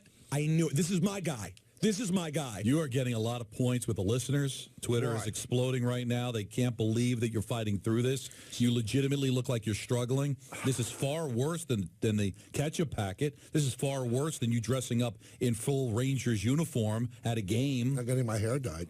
People are saying, some people think he's faking it and that he likes the... No, I know him. He's not... Peter, you know him too. I wish some people in not my faking past it. that I know faked it like this. Wow. Some people are saying they want puke. They won't be happy till they get puke. I think we're beyond that, don't you think? No, the last one. Wow, he had it halfway in his mouth and took it right out. We're about 2 bites away from him being done. And with each one, he's getting through it. Now, the question is, can he get through the rest of the show? That's why I love this contest, because we got 2 more hours to see how this plays out. We going to 7:15? I didn't know about this. No, for 1 hour. Oh, you're counting down the minutes. 1 hour and 45 minutes. Sean Smith says, prediction, Michael starts to love ointment and starts getting... Other people I can't defending finish it. Other people defending you, saying you can't fake a face like that. And I think that's true. Look at that, the sadness on his face. I would say he's under half. Oh, he knocked a piece of lettuce out, but it's okay. But don't knock out more than that, or we have to do the whole thing over again. Big bite. Oh, take it. Take that grade A American beef. He can't have what just happened to me with my Whopper. Where... What? Oh, no. Is he throwing up? Hold on. Oh, no. Wait, oh, no. He became the bucket. Oh, no. No. Michael, you're more than halfway home. You're more than halfway home. I thought we were beyond the point of this. Did he? No, not yet. He comes back down. Wow. Oh, my God. How do you people like this? I think it's phenomenal. What I was saying before, Peter, is that I got pickle at when you get a bite and it still has onion in the sandwich and you have to pull the onion out and like slurp it up like spaghetti. I just had that. If he had to have that, It's then over. he'd be done. Yeah, I think you're 100% right. You enjoyed it. Yeah, I didn't have. It's such a straight. The 2 people that know each other so well and share so much in common can have just complete polar opposites on the Whopper. I like the confidence he has, though. He looks like he grabbed it here with the meat. No, and he's going to lose some tomato on the back end. It's all right. See, for the people that are, he barely could touch the tomato with his hand. So for the people that are listening on radio, this is torture. Television, I think, is capturing exactly what Michael's going through. All right, that bite was better than the last one. Do I have a napkin? Oh, he needs a napkin. I got you. Right here for you, boss. No problem. So there you go. There you go. about. Don't try to spit it out, though. All right. Are you a bite away now? Let me see the sandwich. Yeah, he needs 2 more bites. 2 more bites. Has anybody counted the bites? We got to be over like 7 or 8. How you doing, Mike? I'm not doing the football contest next year. I'll just bet on something that's not going to kill you. No, I'm not doing it. I'm not doing it. First of all, Bill Polian's in the Hall of Fame. Couldn't get 2 games more wrong. I know, but he's blaming I know Polian. you. Now he's taking shots at Polian. This is I know sad. more football than both of you put together, and I'm eating this. Oh, wow. Someone just said, and I don't recommend this. Someone wrote, "Watching while driving may crash. Worth it." No, do not crash. Just listen on the radio. And guys. the fact that he says more football than the both of us combined, he's now delusional. Now he's gotten to a state now sick. where his body is starting to shut down. But I'll tell you right here, he's down to the final 2 bites. I'm really surprised that he's torturing this much. He's giving his phone. We got a tweet from the great Bob Wischusen. Oh, text, excuse me. I am so jealous my fat ass hasn't had a Whopper in 15 years. I'd kill for one. I love those things. And yet Michael is struggling through his. So, Bob, I feel your pain as I'm enjoying my Whopper. Bite for bite with Michael, completely different experience. I'm going to try to do this in one. Here we go. Oh, this is aggressive, even for people who love the Whopper. He's got 2 bites left, and it's going to go down in one shot. He's going for the final bite, ladies and gentlemen. To prove his manhood, to finish something disgusting. Oh, it's all in. It's all in. And I think... Oh, no. He may have bitten off more than he can chew. This might be the first round of the XFL, biting off too much more than he can chew, but he's now stepped away from the bucket, and it looks like he's going to make it through. He's throwing out his napkins in the wrapper. One more gulp of water to wash it down, and Michael K., ladies and gentlemen, has finished the Whopper. Well done, sir. What a great job. What a great job out of you. Oh, terrific. In just a shade under 20 minutes, you made it through a Burger King Whopper. You know what, Michael? It's not quite down yet, though, Don. I really feel bad, but he's gotten through it now. And I thought for a while that this was just some big scam, that he's going to end up enjoying it. But if he faked it, he's the greatest actor ever. Because if you were watching on Yes, you saw without question. And if you watched on Peter's Periscope, without question, he struggled with every single bite as he's now finally finished. Michael, so how was it? Be honest. It was awful. It was really bad. Everything I despise. And it's like a food you. Oh, you know what? It's just mean now. Now his senses are starting to come back. And you know what's sad? He's like, Don, you know how like little kids, when you tell them that when they just say they don't like something for no reason and they refuse to like it even if they could like it? That's what he's doing. He didn't even give it a chance. You know what? What kind of a jackwagon are you? I didn't give it a chance. I ate the stupid thing. But I didn't like it. But the whole time, I felt like throwing up. You never went into it and said, you know what? Maybe I'm going to like this thing. You could have. I know myself. You know, you're not willing to push yourself. I'd like to push you right now. I'm very impressed. Don't ruin the moment.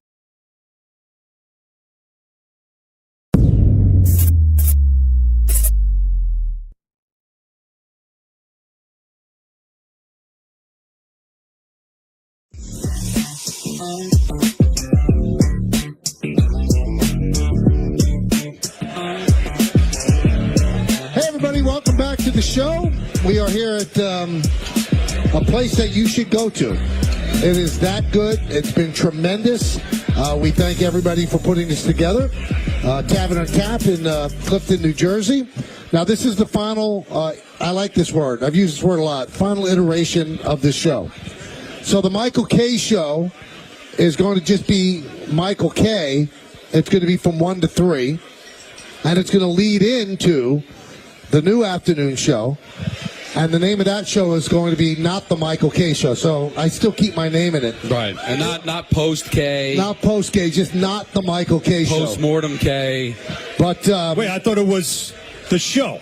Isn't that the famous line? Yeah, that was the line from Don, but they decided not to roll with it. Anyway, so the show will go on with Don and Peter, and coming into the third man role, and it's going to be Don, Hahn, and Rosenberg. Oh, yeah. Is the very handsome, very tall Alan Hahn, everybody. Let's go! First of all. What is that, Big Nick energy? Yeah. Wow. You know what we call that, Alan? And Shinesty underwear, everybody. Shinesty, let's go. We're selling it all, baby. We're selling it all. You're getting a tone of what our future show is. I love it. Very sales intensive. We are selling underwear. That's right. I'm wearing it. I got to show it. Let's go. It's nice. You got the nice ones. I just got solid. Yeah, I didn't want to wear the eggplant one today. I thought that'd be probably off color. Come on, man. I'm glad you mentioned You're not doing a show with Rick DiPietro anymore, okay? Not anymore. What? This isn't a blue show. What do you mean blue? We don't work blue. Well, actually, it's red. At least Don dressed up for the occasion. So, you've been a fan of this show for a long time. Yeah, I've been a P1 from almost the very beginning. So, yes. What are your thoughts of working with these two? And we could talk off mic. But, I hope we do. What do you think? What's your biggest concern, and what are you most excited about? Let's see. I'm most excited for the first time that I'm just saying something matter-of-factly, and then Don destroys the mic. Like, I'm waiting for the moment nobody sees it coming, and all of a sudden the rage builds, and then there's just the kettle explodes. And the face will get redder. Oh, no.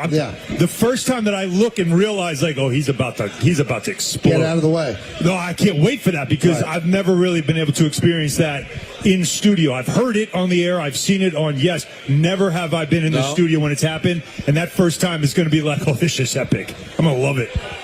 Yeah, it could happen at any moment. Yeah, listen, it happened today. I guess when you look at it all time, considering the amount of time Don and I have spent together, I'm in some ways the rant whisperer. So many Don epic meltdowns have come when him and I are doing a show together. Because the key is, if you just let Don go, eventually it just happens. You just got to let life be. I think it's just a coincidence, but there's something too. Like, two of the biggest rants I've ever had, the Jose Reyes. There was no Michael. It was one of the first days Peter was on. No. Sid Luckman is one of the. Sid Luckman, Michael was there for. What was it, Matt Forte? Matt Forte. That was unbelievable. And then Michael was responsible for that because he kept giving the guy chances. And I got really How many chances you get? How many chances you get? But the Jose Reyes and the no Michael K. Those two rants where Michael wasn't there. So I don't know. I think it's just a coincidence. But there were some big ones with Michael there. But listen, I've known this guy since the station started. When we first started the radio station way back in the day in September of 2001, one of the first things Tim McCarthy did was he signed the Islanders. And we were the home of the New York Islanders. And we would do shows from Champions right across the parking lot. Isn't that where Rick DiPietro blew you off a couple times? Yeah, a few times, for sure. While he was having dinner with Alan. Wait, what happened in the parking?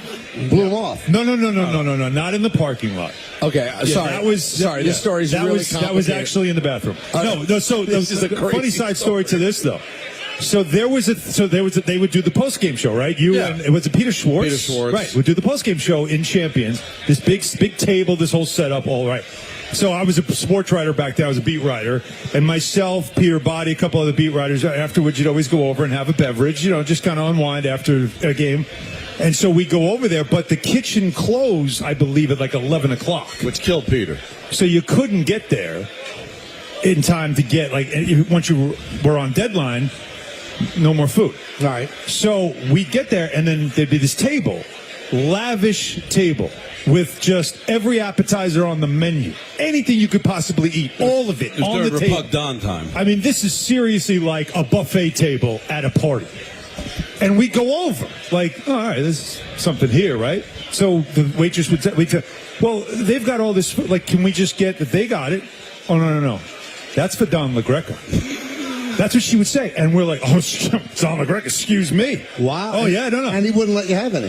If you went over, it was like, slap you right on the hand. Right on the hand, unless you were a guest. Then you might get a wing. Wow. And we tried to get Rick as a guest, and Rick would blow us off. Right. Which I don't Rick's one of the nicest people I've ever met. So but Alan would come on, and then you and Peter did the book. Yes. Yeah. Which was great. That was awesome. Promote that. So I've known Alan for over 20 years, and I'm really looking forward to getting him in. He's a big Knick guy. We know that. But he's also a Yankee fan, loves hockey, loves baseball, big Yankee fan. So I'm really looking forward to So he doesn't have hockey below harness racing, right? No. Right. What's your hold on, your order of sports are basketball, basketball, hockey, football. Then baseball. But the Yankees are your biggest team. The Yankees are the only team I'm a fan of at this point in my life. They remain a team that I root for as a fan because I don't have I only covered two things Yankee-wise in my life. I did cover more Mets stuff when I was a sports writer, but not much Yankee stuff. And it allowed me to not know how the sausage was made, right, on that end. And I allow myself to be a fan that way because I need one team that I could care about but not know enough about, where all the other teams that I was fans of growing up, I just know all the other stuff. Now, when I was growing up, it was baseball, hockey, basketball, football growing up. But as life develops, things start to changed. So my interests are more hockey. My son plays hockey in college. It's a sport that I spend a lot of time focused on. My youngest daughter plays it as well. So it's really a sport that I'm into, and obviously basketball is the reason why I'm here. Now, let me get your take on something with the Knicks, since you're here anyway. I watched that other game, the NBA Cup game. Yep. I was appalled by how poorly they played. Second half. It was unbelievable. Yeah. I mean, it looked like they didn't belong on the court. Their court with the Atlanta Hawks. Yeah, third quarter was the worst quarter of the season. I mean, just outworked, out-rebounded. Yep. And the thing that confused me about this team, there are times that they're playing, and I go, this team could win a championship. Yep. And then there are times that they played like that in the third quarter. I go, this team could get knocked out in the first round. Right. What's the team? It's something in between. Now, I know that sounds like a cop-out answer, but it is because it's so early in the season. Tom Thibodeau teams spend the first quarter to one-third of the season figuring it out. Mm-hmm. What do we need? And who do I trust? Who can I play? They go through all that in the beginning, and the numbers tell you. By the last quarter of a regular season with Tom Thibodeau, the Knicks are playing their best basketball. They have the best record. That's .635 winning percentage in the last 20 games of the season in his Knick tenure. That's incredible because they're just over 500 in the first quarter. So he does that. So that's the one thing you got to keep in mind is there's always that filling out a period, especially when you have two new starters. They don't have a deep bench right now. They finally got one guy back in Precious Achiuwa who can help them. They really need Mitchell Robinson, and teams that play the way the Hawks play, they hit high, hard screens, a ton of rolling and cutting, and a lot of tall athletes. That affects the Knicks. They have a hard time with guys that are like 6'9", 6'10", pogo stick type guys. And that third quarter, the reason why that game went the way that it went, we all focus on they can't stop them. The defense is terrible. They missed 13 straight threes. Yeah. You can't win if you miss 13 straight threes. They are the second best three-point shooting team in the NBA. So when they don't have that weapon, they're an ordinary team, and it showed in that third quarter. If they made a couple of threes, that's a closer game, and the fourth quarter is now up for grabs. But that didn't happen. No matter how you feel about the in-season tournament, and I know there's a lot of Knicks fans that didn't care, some really did care. But what I thought it was an opportunity to make something of a regular season game. Make it big. I know you're not going to be able to prove yourself till you get to the postseason. Right. But was I wrong to think that this was an opportunity on Wednesday to play in a big game? Give us a little bit of an appetizer of what's to come. Or am I making too big a deal out of it? Was it, in essence, not something that big? Tom Thibodeau said this is great for the fans. Well, there you go. That's the answer. That's one answer. The other one is Josh Hart. I want to buy a new watch. $500,000, I can buy a new watch, right? Like you hear that? None of them said anything about proving ourselves, winning something so we can be proud. These guys know what this is about. It is a fan-driven thing. And not that they weren't trying to win. They, of course, were trying to win. But I also will say, just looking at it from an aerial view, I look at this right now and say, they were better off losing because they were already showing signs of fatigue and looking a little busted. They needed a couple of practices to kind of get recalibrated on defense. They are playing one game now in 7 days versus flying today to Vegas to do a whole media thing. Or they actually would have flown yesterday. A whole media thing, coverage, all the stuff they got to do. Play this intense game on Saturday. If you win, you play Tuesday. And after that game, you fly right to Minnesota for a 2-game road trip. There's no break. There's no nothing. Take a breath, play one game in 7 days, have a couple of practices, reset yourself, and go. So while nobody likes to see them lose, there is a little bit of a silver lining in you know what, though, this might be the better thing. I don't think the players looked at it like you're looking at it or like a lot of other people. I bet if they won. Show something. The Lakers won it last year. What did they do in the playoffs? No, I get it. I just thought it was an opportunity to kind of do something. But here's what nothing matters until, just like the Yankees. Nothing matters till we get to October. Nothing for the Knicks matters till we get to April. Yeah, but if they had won, they would have spun it in a nice way. That was cool. Yeah. But if you lose, you go, hey, we get a break. But this is where it backfires, Peter. Did you see LeBron's not playing now because he's resting after playing all those games in the in-season tournament? So the fans end up getting the load management anyway. Yeah, it'll be interesting to see over a few years whether this actually becomes a, quote, fan thing. Because I'm yet to actually meet a fan who cares. Now, speaking of a fan, we're going to be joined right now, and Alan's going to hang with us, the great Scott Van Pelt. who was always with us on Monday before Monday Night Football. But right. Scott really reached out to Anthony Pusick and said, I really want to, just come on the show for a little bit. And Scott joins us now over the phone. Hey, Scott, how you doing? I'm really good. And I'm this is complete sincerity here. Yeah, I thank Anthony for just giving me a little runway here to tell you guys from afar what a fan I am and how cool it's been to be part of it. And I just want to tell you guys, I hope you give yourself a little time to think about what a special run it is, man. New York's as good a town as there is in the world. It's got as great as sports fans, great history with the franchises. And the relationship you have on radio is unlike anything else. You guys all know this. And so I just want to salute, hat tip, stick tap, however you want to call it, the run you've had. It's not like anyone's dying. It's just going to be a different thing that people are doing moving forward. But it's rare, man. It's really rare what you guys have been able to do. It's special. And I just wanted to make sure I got a chance to say that to you and your audience, just what a treat it's been to be on with you and how much appreciation and respect I have for what you guys have done. That means a lot coming from you, man. Thank you so much. Now, I don't know if you realize this, Scott, but I always wonder, what would it be like to watch my wife flirting with another man in front of me? So I'm curious about where this is going. Because what happened was, I think it was at a Super Bowl, and Scott was sitting with us talking, and our PD was there, and Don's with me as well, and the PD kept saying, you know what, Scott, Michael, that you guys would be a great radio show together, as if Don wasn't even there. Sitting right there. So the 22 years might not have ever happened if somebody pulled the trigger, Scott.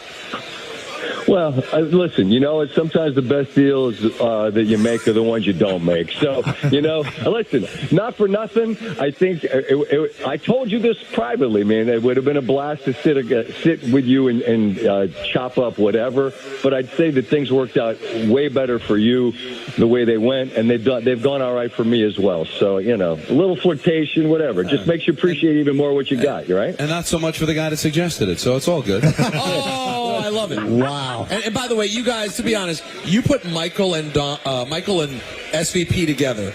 That is a freakishly tall radio show. I just don't think you can do it. I think you can do it, and we could beat anybody. Let me be honest. Too.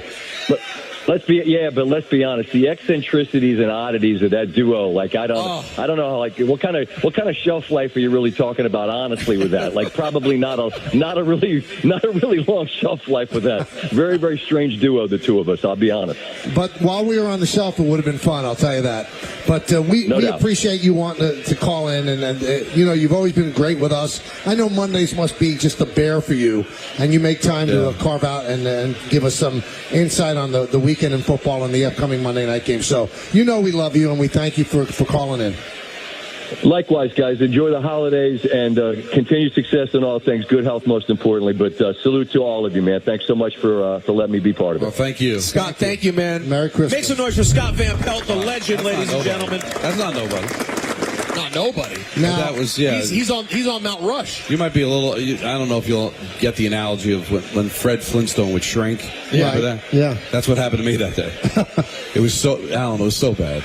Alan, do you know the rules of engagement on the show? The numbers and everything?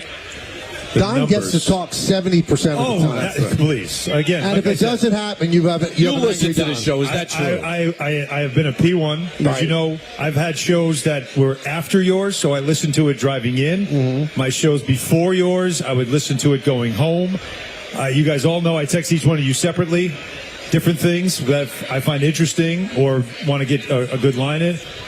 And every now and then I'll just bum rush and call in and say, I got to get on the air, as you guys know. So I know this show almost better than I know my own shows sometimes. That is not true. Don, my goal here is to make Don LaGreca the biggest star in sports talk radio in New York. That's my goal. My goal is to take him from a guy who has been like 6th man of the year, a great role player, right? The guy that everybody just loves.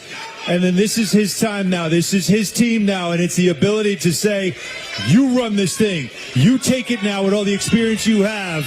And my job is John Stockton. My job is Dwayne Wade to throw it up and let LeBron dunk that down. That's my job. You know what, Peter, is interesting? So Don was the 6th man. Wait, Don's taking it in. One of those rare 6 men that shot 40 times a game. Why you to the end? To the end. Well, also 40 shots off the bench. well, by the way, I don't have to be Bosch in the scenario you just set up, do I? What's wrong with Bosch? He got I'm paid. not a Bosch guy. He got paid though. No, I'd like to find. You want to be out. Ray Allen? Yeah, I take you Ray. You make the big shot when it matters. Yeah, the big shot. You had the shot against the Spurs. I'll take Ray. Right. By the way, who is the comp though? As Allen was setting that up, right? Calling down like the 6th man who then gets the team, right? What would be the best sports comp? John Havlicek. But here's how I envision it. Yeah, that's a really. Here's good how I envision. Because you're a hockey guy. Yeah, let's go. Gretzky. It's Messier. Leaves to L.A. Right. Michael leaves 1-3, which is L.A. Jace. Right. Yeah. And what did Messier do the next 2 years later? Won the cup. Bang, wins the cup. Without him. And that one, it drives Wayne crazy. He's got 2 other rings besides the ones that he had with Wayne. But that one, right, with Bill Ranford, winning that cup in Edmonton, that's what I'm hoping this is going to be. The cup after Gretzky. Now, did Gretzky root for the Oilers when they were in the finals? Because we have heard Michael say on the air, we're on record. No, we know. And like I said, I'm a P1. You know. So I heard this, and I got to admit, when I heard it, it hurt a little. I felt it. Is that I will root against you. But wait a minute. I heard those words. But wait a minute. I'm telling you, driving in the car, knowing what I knew, I was like, it hurt you. But wait a minute. Wow. There's a caveat to that, Alan. First of all, you know I love you. For you to lose. I said that if I ever got let go, I don't care if it's Don and Peter. I want them to fail miserably. This is an amicable parting. I'm on another time slot. Okay. I want you guys to do great. Okay, as long as that part is still. Oh, so, yeah. all right, so then you would be then still part of like rooting for the success. Oh, here. yes. And also I think thinking about where you end, your show ends. It's very important. You know, the lead-in thing, they always tell us about how big the lead-in. I've been the lead-in guy forever. I've always been the fluffer. But this is what I've been. Yeah, I've had to be that guy. The tweaker. Set up the K-show. It's getting Set them up. But you know what? This is where this show is going to have an advantage. I'm going to tell you. And I don't want you to be hurt. What's that? Well, you'll finally have a good lead-in. Yeah. And the one thing that's going to happen, mark my words, Peter, tell me I'm wrong. Tell me I'm wrong. If we ever do become a massive hit, they'll interview Michael about it. If, God forbid, one of us dies, I can promise you they'll interview Michael about it. Here's what's going to happen. So I wrote at Newsday for about 15 years, right? I'm a Long Island guy. I got the paper as a kid. I learned how to read. Reading the Newsday headlines, that's a fact. And very as telling. a child. Yeah, that's a fair point. Somehow got through college. But one thing I do know is that when Neil Best is ready to write the feature on the Long Island kid who finally made it, all the quotes will be Michael K. Oh, yeah. He won't get them from me. Yeah, but Michael won't give them. Michael K's old show. That's That's one thing number you one. know. Actually, I know who he'll call, the other Long Island guy. Right. But that is a great question. Right. If we reach the highest heights ever imaginable, that is a great point. Will there be more articles about the success we've reached, or how does Michael K feel about the success they've reached after he left? It could happen. I mean, if you read the articles that have come out since about what's happening, it reads like the subject could be like it's over. Just the future of Michael K. Yeah. And then there's like little other characters, like Michael, Don, and Alan are like commas in the article. We're not actual subjects. So if we make it to the top, the article has to be, how does K feel? Or, God forbid, our plane goes down on the way to the Super Bowls. Michael K's former show dies in plane crash. K, of course, was calling a doubleheader against the Marlins. And couldn't be reached for comment. I do want to add one other thing, though, Michael. And again, all the joking and kidding aside and everything like this, many times that Michael has texted me encouragement about different things throughout my career. At times, as a lot of you know, I stepped away from Han and Humpty at one point because there was just too much going on in my life and I couldn't keep up. Rick is a dynamo, and it was impossible for me, and I did not feel the show was going in the right direction. Dave and he have taken that to an unbelievable place where it's, a great morning show and a must listen. I know everybody here does listen to, right? DPHN Rothenberg, correct? Yeah. Yes, of course, right? So through all of that stuff, it is something that I'll never forget. The first time I ever appeared on this show. And I was a Knicks beat writer. It probably was, whatever it was, 06. And I came on the show as a guest to talk Knicks. No idea what we were talking about. 06, it was probably bad because they weren't very good then. But I was so nervous to come on the show. Like, literally, I went in my garage because I had young kids then, didn't want anybody to make noise, I wanted it to be perfect, sound great. I don't want to be, like, I don't want to ruin this moment. I want to be asked back on the show again. So I went into the garage to make sure it was quiet, and I was pacing and nervous throughout the entire, I don't know what you guys asked me, but it was like hanging up and going like, I was just on the Michael K. show. Like, that was awesome. It was a big deal to me. Really? Yeah, it was, and I'll never forget it. And so from there, 6 years later, being on the station, meeting you guys, getting to know you all personally. Like, obviously, I knew you, Don, but I mean, really getting to know you all. So for me, the fact that I'm sitting in your chair at one point soon, that's a big deal to me. Like, that's not something that I'm taking lightly. That's not something I'm just, I expected this, I deserve this. I'm not acting like that at all. And I'm being sincere. Like, it does mean a lot to me that I'm the one that gets to step into those shoes. Well, you're going to be great. You really are. There's no doubt in my mind. And I also know that in that same garage, you had the Playboy, so you probably relaxed It's an after important that. garage. Yeah, it's a very important thing. Leave it there. Yeah, we'll leave it right there. Alan, we'll see you on Monday. Monday. Yes. That's what we call 3 a o'clock. soft open. It's the soft launch on Monday. I don't like soft. Soft, we can't. We're doing nothing soft around here. Listen, sometimes you got to go soft to save it for the real thing. You know what I mean? Wow, interesting. You want to call it the dry run? I just feel like He doesn't like that either. Dry run is never good. Yeah, how many kids you got again, Alan? I got 4. Yeah, he's not big on the dry run. Better than no run. Dry run, no good. No. 3 o'clock Monday. Next How about week, a sneak peek? That's one. We could do that. That's a little what tease. Just the tip. Good luck, my friend. You get the dry Thank you run so because much, they don't guys. give you a sneak peek. That's the new show, everybody. You can tune in at 3 o'clock starting on Monday. It's called Don, Hahn, and Rosenberg. Can't wait. Thank you. Thank you, guys. Thank you. Alan, see you Monday, buddy. Yes, Thank you, sir. man. ENN is next, baby. And Don has something to tell us first. Don LeGreg here to tell you about my friend.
It seems like there's something special happening right now that I'm unaware of. So, I believe Steve, Steve, what's your official title? CEO? President. Oh, that's Good Karma Brands. That's not nothing. No, not nothing. It's very much something. You have a headset on. I don't know what's going on, so I'll leave it to you. I think I took Don's headset. I think he's already really mad about it. No, I just wanted to have a headset. Yeah, and you do. And I don't want to get in the way of ENN and everything that's amazing going on here. Just wanted to jump in and welcome everybody here today. Thank you so much for coming out. Thank you so much for listening. Thank you so much for watching. Giving it up for these guys and this incredible show. Let's hear it. Thank you, Steve. Thrilled about what's happened the last 22 years. Thrilled what's happened with Michael and Don. Thrilled what's happened the last 9 with the addition of Peter. And also thrilled for not only what the memories that have been made, but the expansion that's going to come, because you're going to be able to get more of these guys throughout more of the day and what the future is going to bring. So we are very excited about the future. Are you? By the way, let me answer, Steve. Very excited. We know you are. We know you are. So to commemorate, on behalf of all the teammates at Good Karma Brands, ESPN, of course, from market manager Vinny DeMarco, director of content John Winthrop, we have some gifts for you guys for the last 22, as well as for everything that's ahead. Can't thank you guys enough, and so excited for the future. I love gifts. All right. All right. Wow. Wait. Someone just handed Don a Stanley Cup, for God's sake. Oh, my God. This is a Stanley Cup that has everybody's name that's ever worked on the show. No. Wow. R.J. Santillo, Ray Santiago, Anthony Pusick, G.G. Clark, Jacob Perry, Tom Bauer. Wow, look at that. And how about this? Wow. A Monument Park plaque. Oh, wow. As there should be. Wow. For See, Michael K. I told you you'd go to the Hall of Fame. That's the only way. Thank you, Steve. Thank you so amazing. much. Wow. And I have received an ESPN championship title. Yeah, with the ESPN E on it. Michael K. Show on one side, Peter Rosenberg on the other, nameplate. Wow. This is beautiful, man. That's Steve, amazing, is really man. nice of you. That's Thank really you. nice. Thank you. Oh, Thank you to wow. Megan Judge. Megan, Wow. thank you. Good Megan, karma, thank you. This is so really cool. great. Thank you. No. Make some noise, guys, for the big brass coming through for us on the big day. Congratulations, guys. Thank you, This Steve. is amazing. It's Thank got you, the names Steve. of... You know what's amazing, Michael? We've had as many general managers as co-hosts here. No, seriously. Like, they got, all right, the co-hosts, Michael K., Peter Rosenberg, Ryan Rucco, Michelle Beadle, Bonnie Bernstein, Meredith Marakovitz, general managers, Tim McCarthy, Dave Roberts, Scott McCarthy. Goes on and on the list. That's of really people. cool. That is really nice that they did that. That is really, really cool, guys. All right. Don holding up a cup. That's a cup you have every right to hold. Wow. Guys, welcome to ENN. We're going to do things a little bit differently today. I'm disappointed to announce I will not be doing this week's NFL announcer lineup. I'm not. No, I know. I'm very disappointed. I enjoy it. All right, well, we should ask. No. right. I'm not doing it today anyway. Oh, if they enjoy it, you can hear it. They love it. All right. You guys like the NFL announcer lineup? Okay. See, Michael? There's some people like it.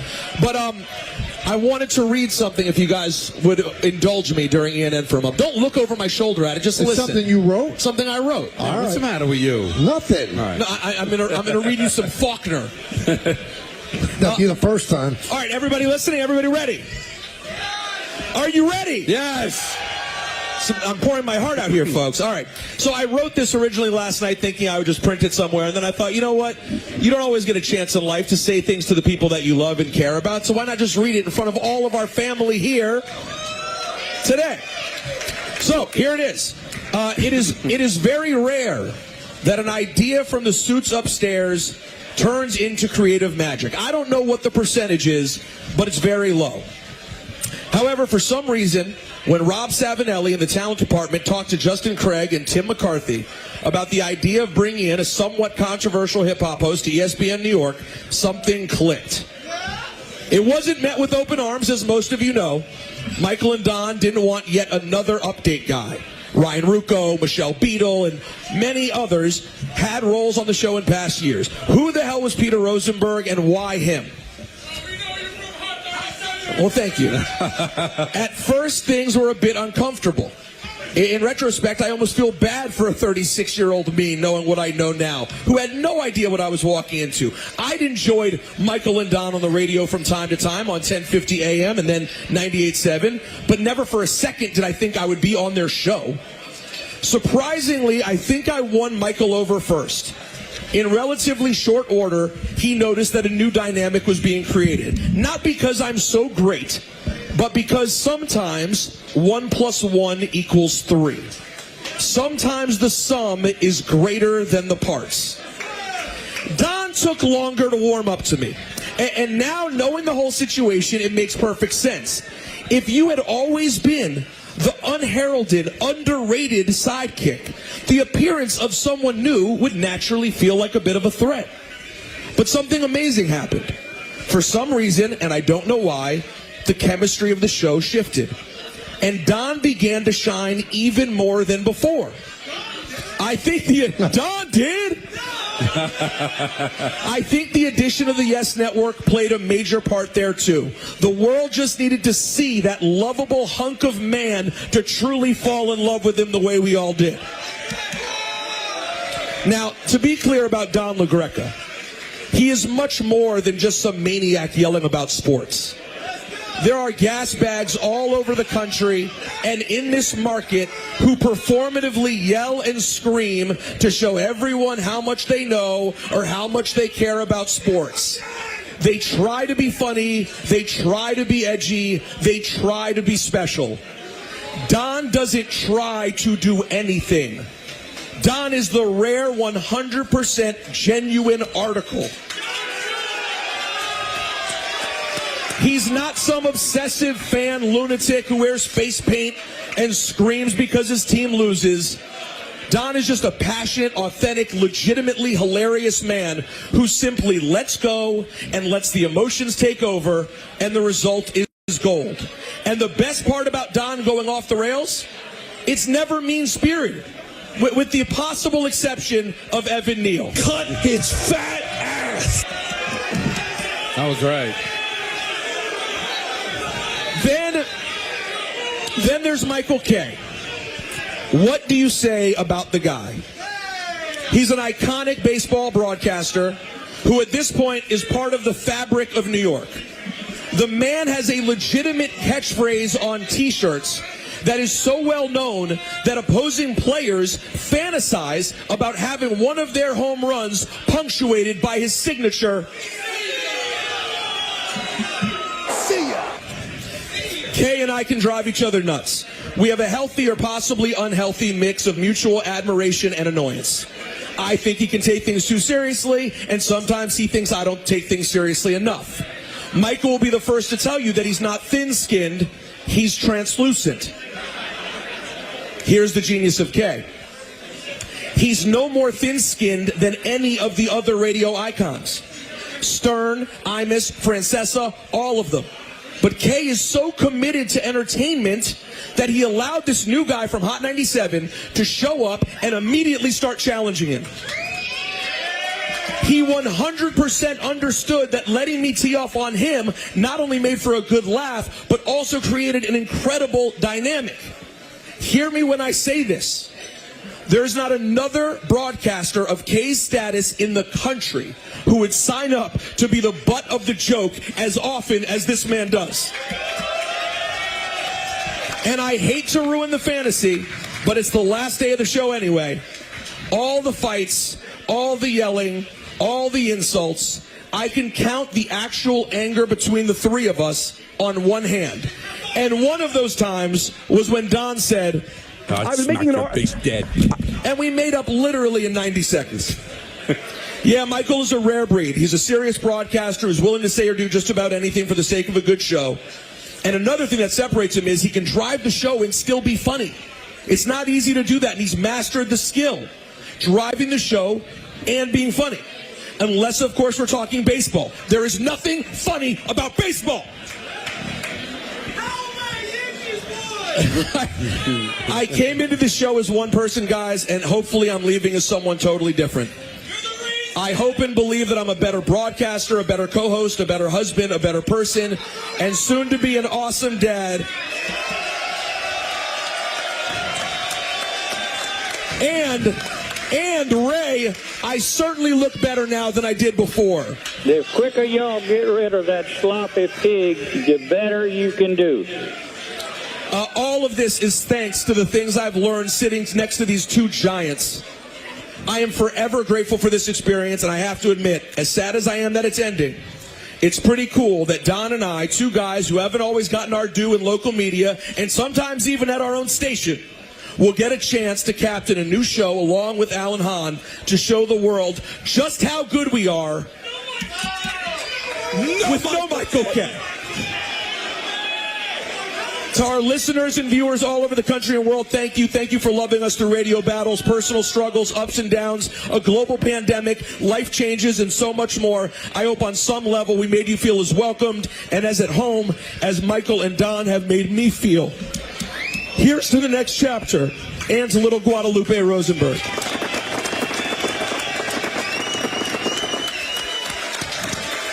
Well done. That's an ENN. Oh, is he there? Oh, I brought a special guest. Who? Guys, we couldn't say goodbye on this day of all days without talking to a dear friend of the show and an American treasure. Ladies and gentlemen, make some noise for Billy Crystal on the phone. Wow. Hey, Billy, how are you? I'm great. I have never followed a eulogy before. This is exciting. I'm listening on the phone. I'm like at Campbell's funeral home and waiting to get a bagel.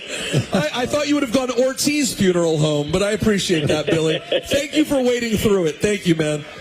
Guys, you've been so great for so long. You know I've been a fan. I've been, had so much fun coming on the show a few times, going to that Knick game with you guys, and just, it's been a joy to listen to how smart you are, how funny you are, how opinionated you are. It's you've been like the frat pack. I love that you bicker. I love that but you always come to a really great conclusion, and I just wish you all guys, all of you, to have a great future together or apart. Just have fun together. Thank you so much. Thank you. While we have you, what do you think about Juan Soto going across town? Did that happen? Yeah, it happened.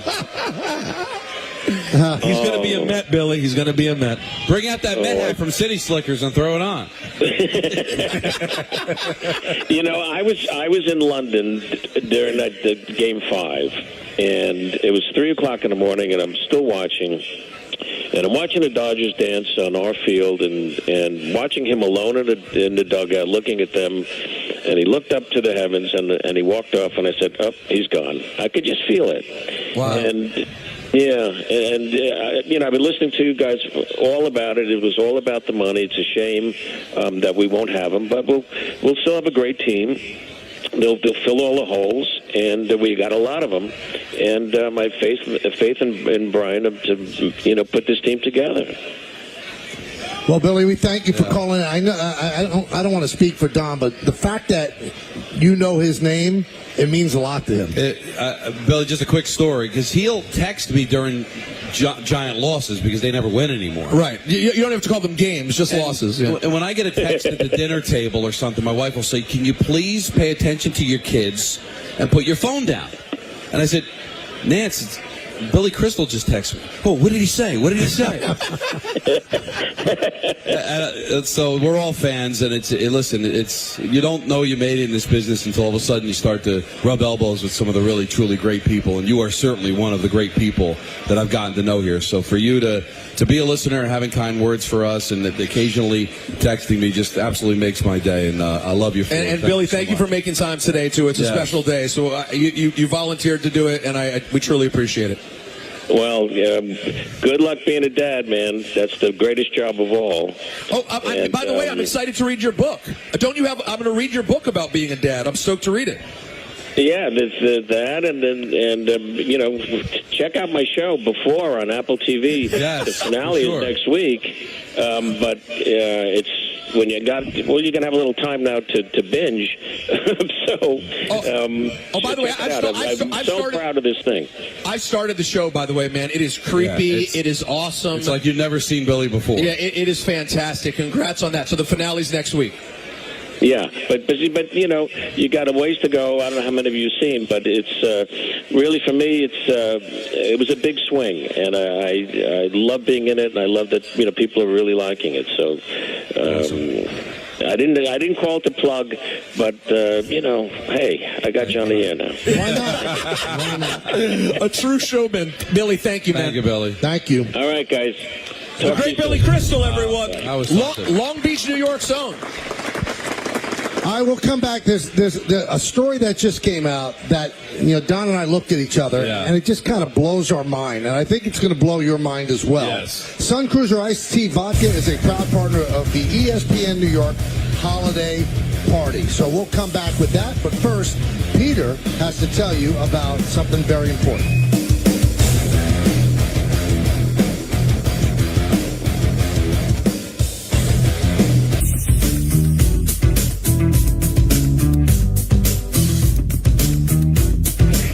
Well, our friends at Yingling have provided a pair of Devils at Flyers tickets for the Yingling Night Out at Wells Fargo Center in Philadelphia. That's on January 27th. Keep it locked into the 5 p.m. hour for your chance to win the tickets. And try Flight by Yingling, the next generation of light beer, coming in at just 2.6 grams of carbs and 95 calories. Raise the bar with Flight by Yingling. So, what's happening here?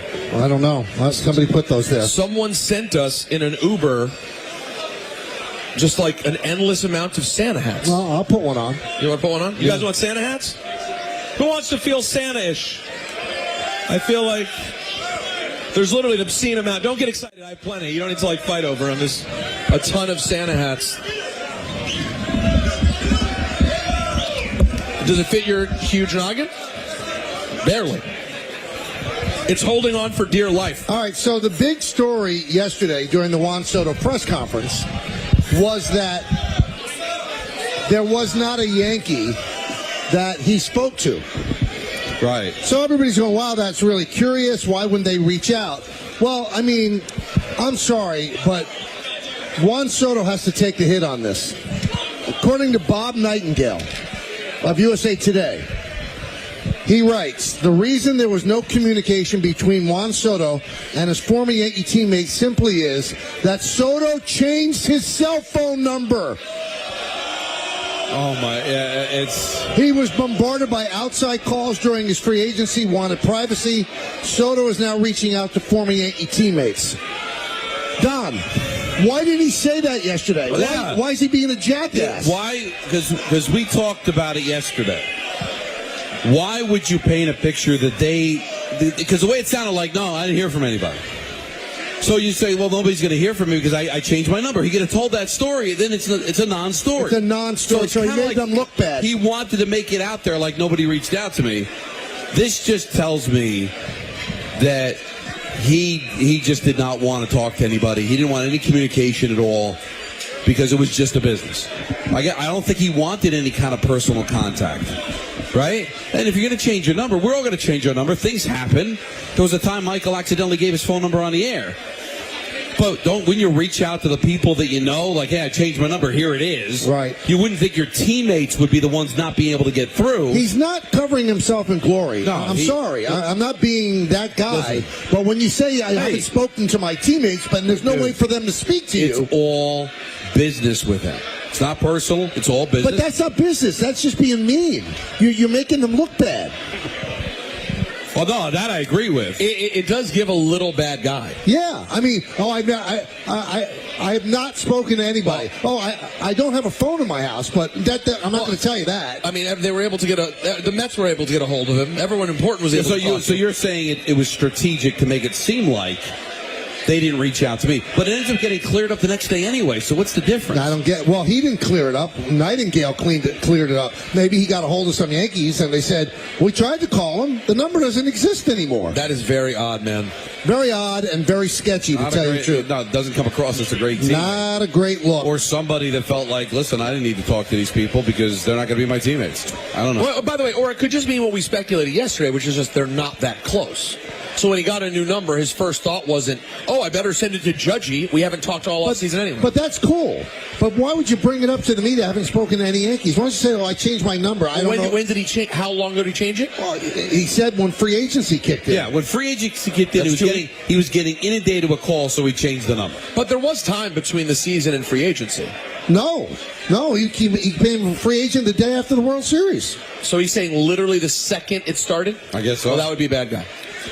Speaking of teammates, so when I got here today, there was something wrapped in front of me, and it was from Don. He actually put together an album of pictures of us through the years, and it was so generous and so nice. And Look at, I don't know if the camera can. Oh, you talk about repug Don. Look at that. My God. Look how serious I we are. got to be now. honest. I don't know what are you guys about to kiss? No. No, Eric, look angry. Look like we're going to kill somebody. No, it looks like we're really upset about something. But I think we could both say we were in our repug stages. It's not a great stage right there.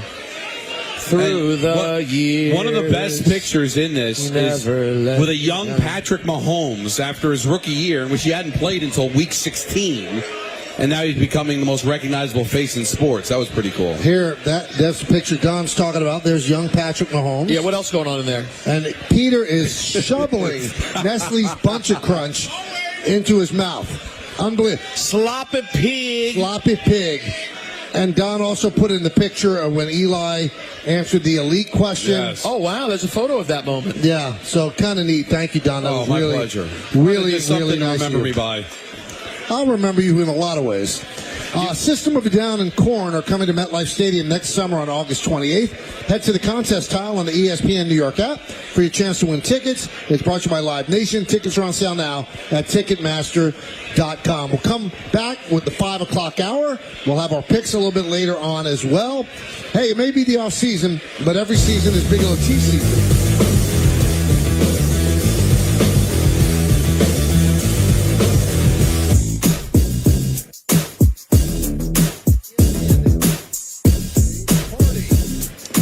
Well, if you like this show, then you should give this next gentleman a nice warm hand. And if you don't, then throw things at him. This is Tim McCarthy. He is the former GM of the station, and he's the one who came up with the idea of putting me and Don together, and then finishing the cake with a little sprinkle of Peter 13 years after it started. So, in the last show, obviously, it's important to have Tim come by and explain what did you see in putting me and Don together, Tim? Well, when you see three clowns in the same room, wow, right? You know what? Works out well. It's beautiful. Look, fixing me, disaster. Very serious. The chemistry with you and Don has always been wonderful, and everyone had a different role. So when we brought Peter in, Peter had a certain role. Obviously, Mike, you ran the show, and then we had Don who came in, who's the ultimate sports fan of all time, and it just kind of came together. And that self-deprecating humor, these guys have fun together, and that's the great thing about this show, and that's why it's been so successful for so many years. Well, you had a vision for some reason. I mean, I never thought I was going to do talk radio. And then when ESPN Radio started, I mean, you had sprinkled me in a WABC to do some nighttime shows during the off-season of the Yankees. And you said, let's do this. And you promised I would never have a show before noon. And you put me on at 10. And I'll never forgive you for that. Hey, Mike, you'll never be on before noon. You sang that on the air. Yeah. No, I begged Michael to do a radio show. He did not want to do a radio show. I can't do it. It's not what I do. I can't give these big opinions. And obviously you were wrong once again. Yep. And it worked out. And then Don was our first employee we hired at 1050 ESPN. And Don was doing updates. And then, we thought Don should do a show. And then Peter came in. It's kind of history. But, you guys are part of the New York culture when it comes to certainly media and radio. No shows last 22 years, folks. They don't. They just don't. And this is really legendary what you guys have done and built, and your loyal fans that come out here. I'm really proud of you guys. And the great thing about the station, we're all great friends. We care about each other, and that's what makes it so tough for this show to end. It's not going to end. You guys are all doing different things. You're still going to be on the air, which is great.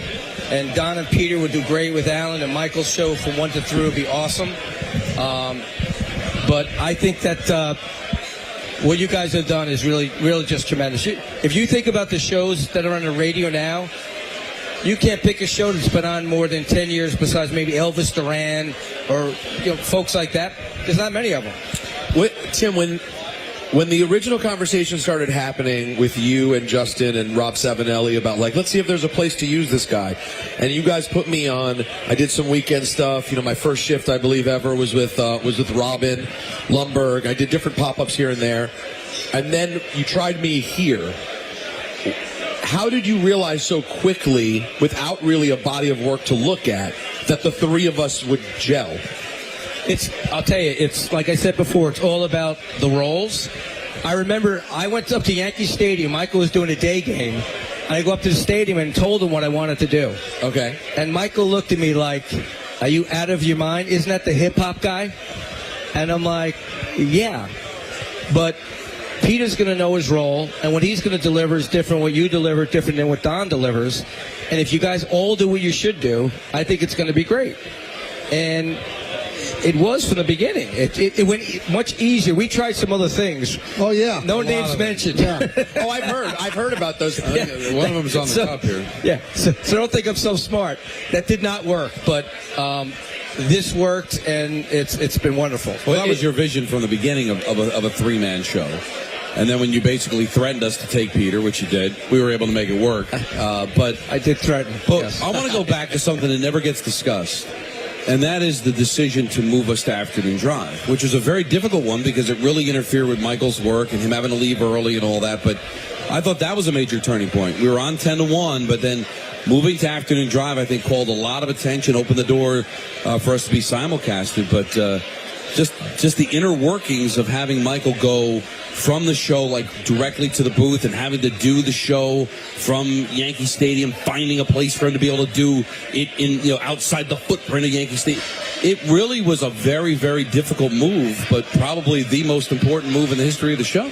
Well, it was really tough because you got Mike and the Mad Dog, who are killing it right on our competition at Fan. But at the end of the day, Don, it's really simple. We needed our best people in the best spot. And you guys were the best folks on the station. We had to move you there, and it just made sense. So Michael K's show as a segue into Yankee games is huge. Right. Your sports knowledge is tremendous, and then adding Peter. Listen, we couldn't at the time compete. We had to do something different than competing against Mike and the Mad Dog, which was a tremendous show, a legendary show. So the chemistry that you guys had, bringing someone like Peter in, mixing up self-deprecating humor, some of the things you created, some of the benchmarks in the show, made a huge difference. I'll tell you one thing that I always remember about this run. For a long time, we didn't really do that well. We didn't have great ratings. We were up against a lot of things, and Mike and Chris were a powerhouse. And I just remember the day in the old place on West End Avenue when we finally beat Francesa. And just the smile on your face. Oh, yeah. I'll never forget that. Oh, yeah. It was... because that meant the world, because there was a lot of competition between us and Mike. But Mike's an iconic broadcaster, and he's a legend in this business.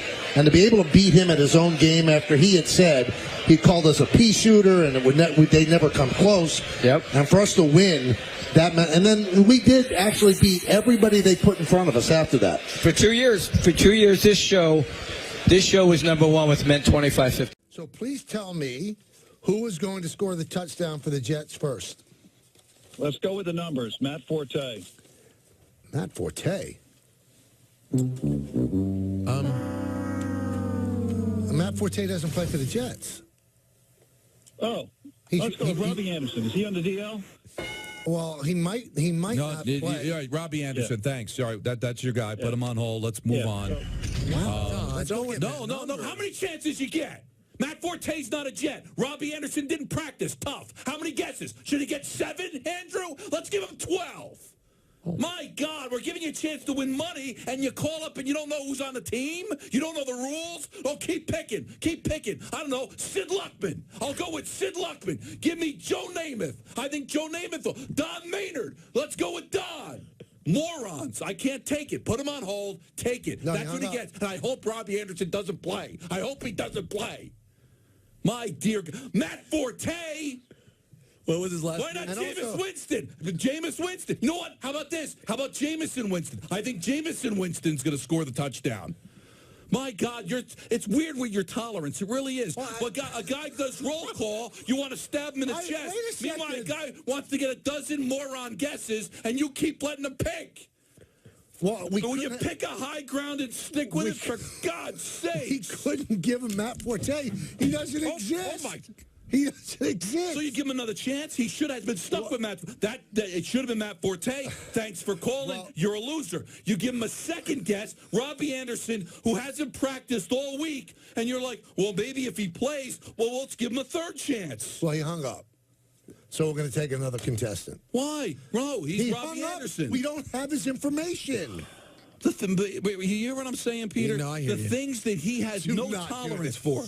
The things that he has no tolerance for. You ever seen the movie Falling Down? Yes. This is that moment. But I don't understand. This is when a guy says, "Hi, Peter. I love your work at Hot 97." You disconnect the guy. A guy called up and said, "Matt Forte, who hasn't played for the Jets all year." Maybe he thought they were playing the Bears from last week when Forte was a Bear. All right. So obviously, maybe he had a mini stroke. So you give him a second chance. And he says, Robbie Anderson, guy hadn't practiced all week. And all of a sudden, Mr. Tolerance over here is like, well, he hasn't practiced. Let's give him a third opportunity. I'm not even going to look at this meanwhile, somebody red-faced calls up and lunatic, says, okay? hey, Don, I love the fact that you went to Rampo College. Click. Peter, see if you understand. Click. Don doesn't quite get how the bills are paid. This is a sponsored giveaway. Well, right. I'm so treating there has it to with be the respect. And there's also legalese that's involved where you actually have to take a real contestant. But Don lives in his own little planet Uranus. What does that have anything to do? Because I can't take a guy who says Matt Forte when he's not on a Jet 53 man. So get another. All right. So fine, you gave him another chance. He says Robbie Anderson hadn't practiced all week, and you're like, well, he hasn't practiced all week. At what point do you move on? I was going to take him, but he hung up. So here's the deal, everybody. No, when he said Matt Forte, you go to somebody else. You have to take somebody, not somebody who's going to have a yo-yo guess and play with us. Again, we're giving away money. Let me talk to you, Peter. I know. So Andrew puts on one pigskin payoff guy. So if that guy happens to, take Walter Payton as his guess, there's not another pigskin payoff guy lined up there. So what I'm going to do, is his face still red? I'm going to go 1-800-919-3776, and I'll do this again so you have an opportunity to pick the Jet that's going to actually score the first touchdown. Okay. I'm trying to keep this all together, Peter. No, I understand. And it was an emotional time. It really wasn't. He turned it into lunacy. I have to sit here. 3 days? I have to sit here. Because Peter won't have my back, even though time and time again I have him. I had your back just yesterday. Why is he doing this? Why is he being like this? I have to sit here with the uncomfortability of you disconnecting people because they're too nice to us for too long. And meanwhile, we're getting trolled, and you just hang with it. No, I wanted that person Now punished. you're saying it's a troll, or he just didn't know what was going on? Well, all right, either one. Either we're getting trolled or it's the king of all yo-yos. Either one we're not dealing with, Anybody that wants to be a troll and give up a chance at $500, God bless them. Then Matt Forte, RJ, lock it in, and I'll anxiously anticipate Matt Forte scoring on Sunday for the Jets. But no, you give him another opportunity. So who does he guess? The guy that we just talked about hasn't practiced all week. And then you say, well, he hasn't practiced all week, so let's give him a third chance. If it wasn't for me, we'd be going down the roster from the 76 Jets to find a guy that could play. And I can't believe I can't get anybody to realize that I'm in the right here. Phone lines jammed. Everything on the table, mostly football. But Don said he said something that previously that he was beat up for, lambasted, because if you will. If you remember the end of Eli, great movie. The feeling around me was that I was an Eli Manning apologist, and we had people like you and people like Andrew Gunling that were in callers. Eli's done. Eli stinks. This is awful. And to a certain extent, they were right because he was not the quarterback that he was. He did not age well. He's not Aaron Rodgers. He's not Tom Brady, or even Roethlisberger for that matter. Can you imagine what would be happening to Eli if he was the quarterback of this team? as a pocket quarterback with no offensive line. Well, that's kind of what Eli was at the end. Like the caller reminded me of it. They haven't had a good offensive line for years. At least Jones has some legs. He can make some things happen. A pocket quarterback would be killed with this offensive line. So I understand, and Dan Orlovsky is going to come on at 5:15. He's going to tell us that only 4 of those sacks were on the offensive line, and Jones has got to do this better. Jones has got to do that better. But I only think there's so much quarterbacks can do when the offensive line is completely demolished. Does that excuse the pick six? No, it doesn't. Does that excuse every single sack? No, because I'm sure there's some sacks that other quarterbacks would have found a way to get rid of the ball. But, Peter, can you be productive? That's what I want to ask Dan. All right, maybe Jones took a sack he shouldn't have, but was there a play to be made?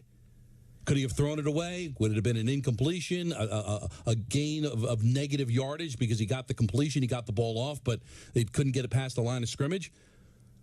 I don't know how you can be productive, Peter, when the offensive line has been as bad as it's been for the Giants. Even the Jets' offensive line, I think, has been good enough that you can make some plays with Wilson. This Giants' offensive line, especially with Thomas out, it's been a sieve. I don't hate this take by you because you're right. It would be brutal. Can you imagine? Yeah, a pocket. He'd be dead. Now, maybe as Dan will explain, and as he explained on television earlier, it seems like Jones is making some decisions where he's not making it much better for himself, but at least he has some bit of elusiveness. There was one in particular, Don, the sack fumble for Daniel on Monday night. Where do you watch the video of what Orlovsky said about that play? Yeah. Where it's like he should have seen that there was an unchecked man and he should have known he was. That was an interesting one to see. And again, most of us, Don, if you don't have incredible football expertise, we all have a gauge of like, oh, well, the quarterback had no time. By the way, did you see Michael on TV there? You can't see him, can you? No, I've got the again. Can you try to move so you can see him? You know what I think the most interesting thing on television is the one that's always behind the light that I can't see. You know, you missed it. I wanted you to see. When they announce, when the news breaks in and they announce the cure for cancer, it's going to be behind the TV with the light. I'm not going to see it. All right, Greek just sent this to me. I want to put my fist through the TV. NJ.com. Daryl Sattler is the author of the article. Okay. The Giants had just delivered another sluggish first half Monday night against the Seahawks. So fans at MetLife Stadium showered them with boos before the players headed to the locker room. Right tackle Evan Neal looked up towards the stands, raised his arms, and gestured sarcastically. He said he did not flip off fans, but he did yell a clear message to them. They are booing us, so I said, boo louder, Neal told NJ Advanced Media on Wednesday. The Giants 1-3 entered Sunday's challenging game against my blah, blah, blah, blah. So I'm trying to get to the quote here. Why would a lion concern himself with the option of... Oh, I'm sorry. Why would a lion concern himself with the opinion of a sheep? He added. The person that's commenting on my performance, what does he do? Flip hot dogs and hamburgers somewhere? Are you kidding me? Are you kidding me? I'd cut his ass. I would. How dare you? How dare you? These people pay your salary. They pay an obnoxious amount of money to park, an obnoxious amount of money for PSLs to sit there and watch this pap, and you call them hamburger flippers? What, you're so much better? I'd rather have a guy that's flipping hamburgers block than your piece of garbage ass. Who the hell are you to talk to fans like that? You piece of garbage. I hate when players do that. You're not above us. What, because you happen to play a sport? You're better than me? You're better than the people that pay your salary? These Giant fans were here before you, and they'll be here after your sorry ass is cut. What a piece of human trash. And I don't want to hear some apology. I don't want to hear, oh, I was taken out of context. I didn't mean it. I don't want to hear, done. I would cut his fat ass. Oh, if I'm John Mara, I call him into the office and say, I would. you were a first-round pick, but you're not worth anything. You don't talk to our fans that way. You don't talk to me that way. You are out of a job. You should boo him. If you see him in the mall of Willowbrook, boo his ass. If you see him on the DMV, boo him. Don't stop booing him. If he goes to the Pro Bowl, boo him. If he wins a Super Bowl, boo his sorry ass. Screw that guy. I mean, that angers me. We're not nobody. Flipping, but how do you condescend to people that pay to watch you play? Poorly, I might add. Really bad. Oh,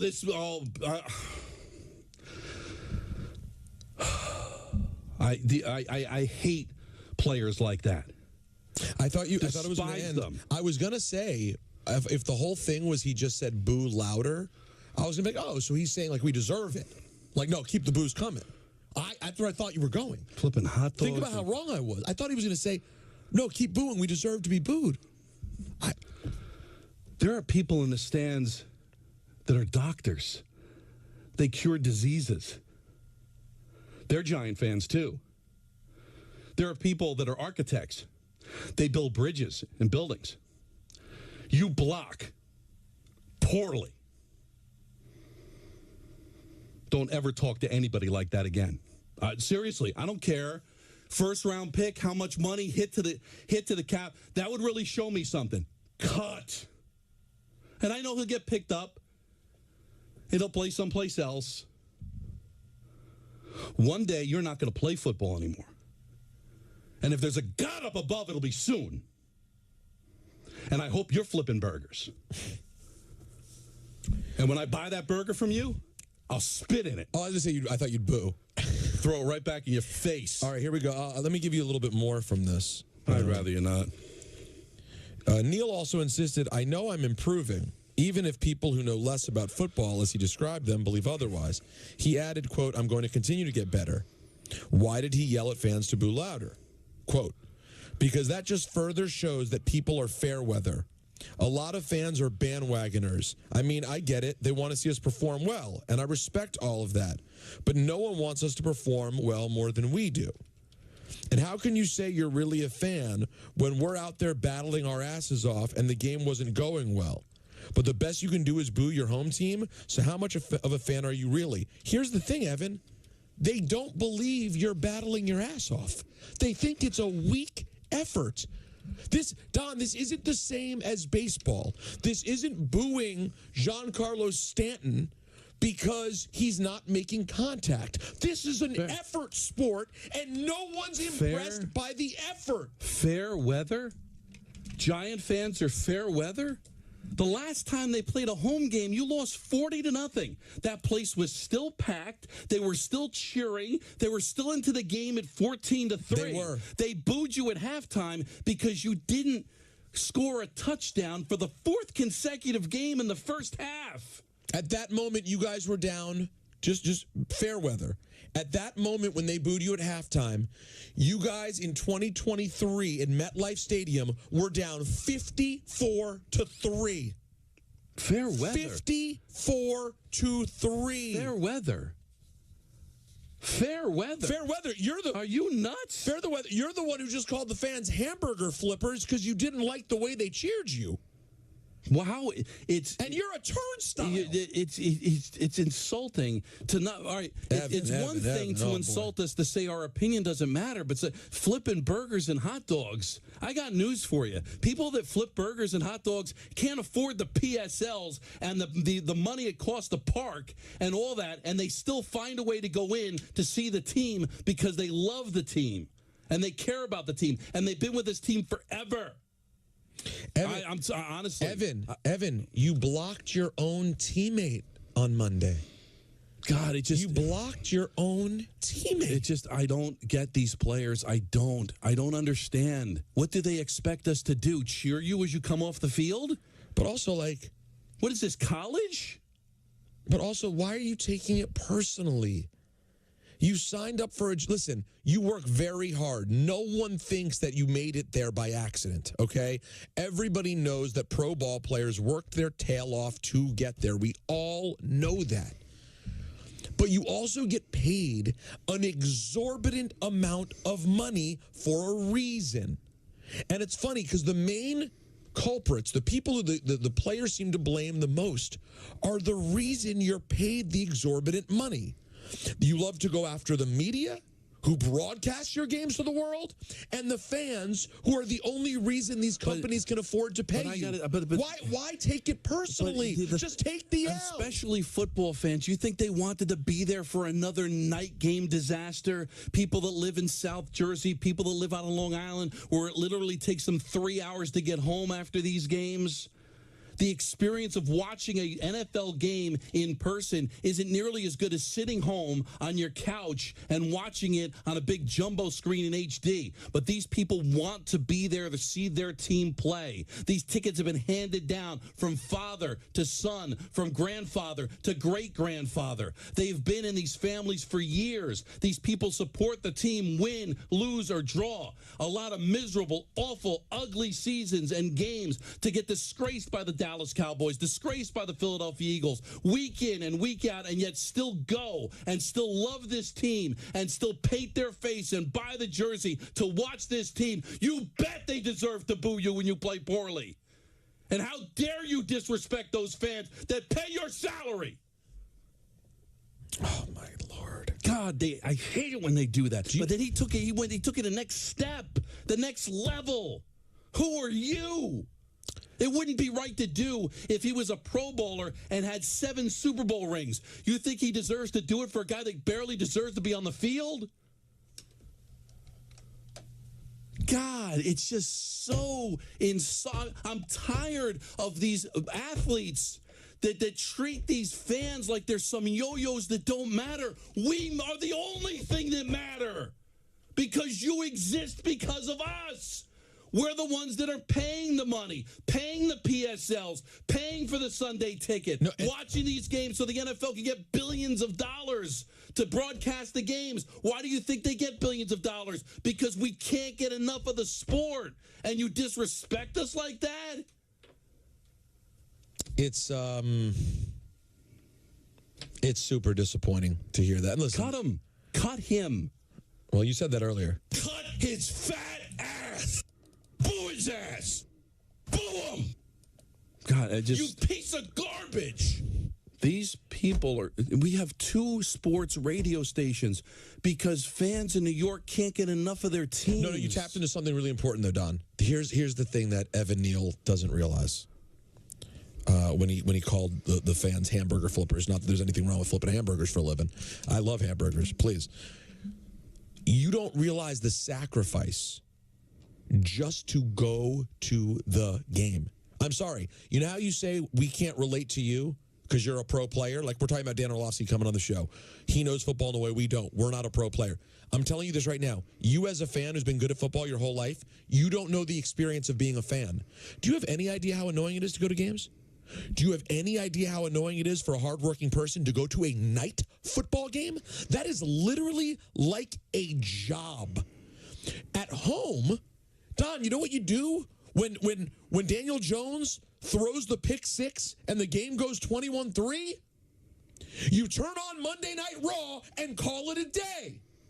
But when you're at the game, you have to stick it out. You hope they could turn it around because guess what? You're seeing the people pour out of the building. You're thinking about the line to get on Route 3.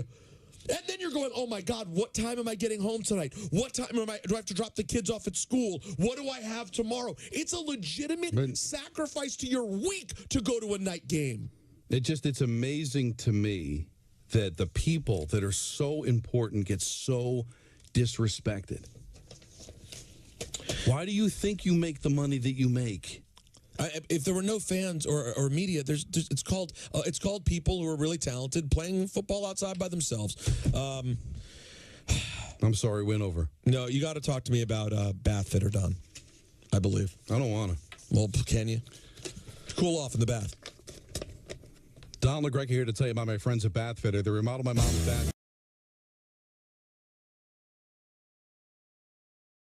cool. And not just between us and Mike. Was that number one? All shows. Number one by far. And here's the thing: we went through a long road between 1050, coming to 98.7, changing some talent. This group of guys here always were. I would always tell them, stick to the plan. Keep doing what you're doing. It's going to happen. It's like moving a battleship. Once you move it and it starts getting some speed, it's hard to stop, and that's exactly what happened. I remember the battleship line, and I said, does it have to be this slow? Listen, we took in a lot of water for a while. Michael's not the most patient person. Yeah, but it worked out. But so I was very proud. I think it's really, really cool that you and your wife Colleen dropped by, because the show's together because of you. Well, I love you guys, and I'm proud of everything you guys have done. Thank you, buddy. Love you too. Thank you. Tim McCarthy. Tim McCarthy, guys. You're great. Tim, I've told you this many times. You changed my life, man. Really appreciate you. You really did. Tim and I became such good friends that I was in his wedding party. I remember. And I was sitting in the pew during the nuptials, and I just smelled the worst smell of all time. And then I had found out that one of the other ushers had vomited into his cuffs on his tuxedo. You know, I have to say that sounds like Tim McCarthy's wedding. But it wasn't Tim. No. And I'm not going to out the person who vomited in the cuff, but it was a beautiful moment. Well, guess what? I don't smell vomit. I smell fantastic greenery, like I just walked into MSG on New Year's Eve, baby. That's right. You get it? Fish? Bob Wischusen, ladies and gentlemen. Yeah. Show us what you're There you go. So nice of you to drop by. You were getting a little misty earlier. When? I could see it. When? During Peter's speech. A little bit. No, You were. You know when? No, you you know were when I getting a get little misty? misty. When he started to choke up. Because when people cry, it gets me. Yeah, he did. You held it together literally till the last sentence. It's like when I was impressed. So you cry? You want to cry when you see people cry? Yeah. Like wanting to throw up when you see somebody throw up. No, I love when people. No, but Michael is right. It does. If you're in a situation that's already emotional on some level, and then you hear the person choke, it does. When I go to a funeral, I'm okay until I see people start to cry, and then I Which can't. that tends to happen at funerals. Occasionally. Yeah. By the way, Bob is the first of the three of you to meet Guadalupe. What do you mean, how? He just spent time with Natalie. Oh, really? Yeah. I mean, she's doing great. You've spent time with her before, but there was no Guadalupe. Right now, Guadalupe is there. Very close. Fully there, yes. Very close. And the second person that met her is Wendy Wischusen.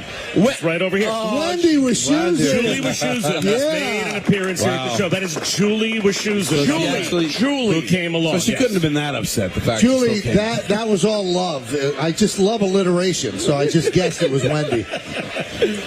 That was quite a moment in the show. That was. Bob, any chance you just skip the Jets game this weekend? Because why not? I'm going.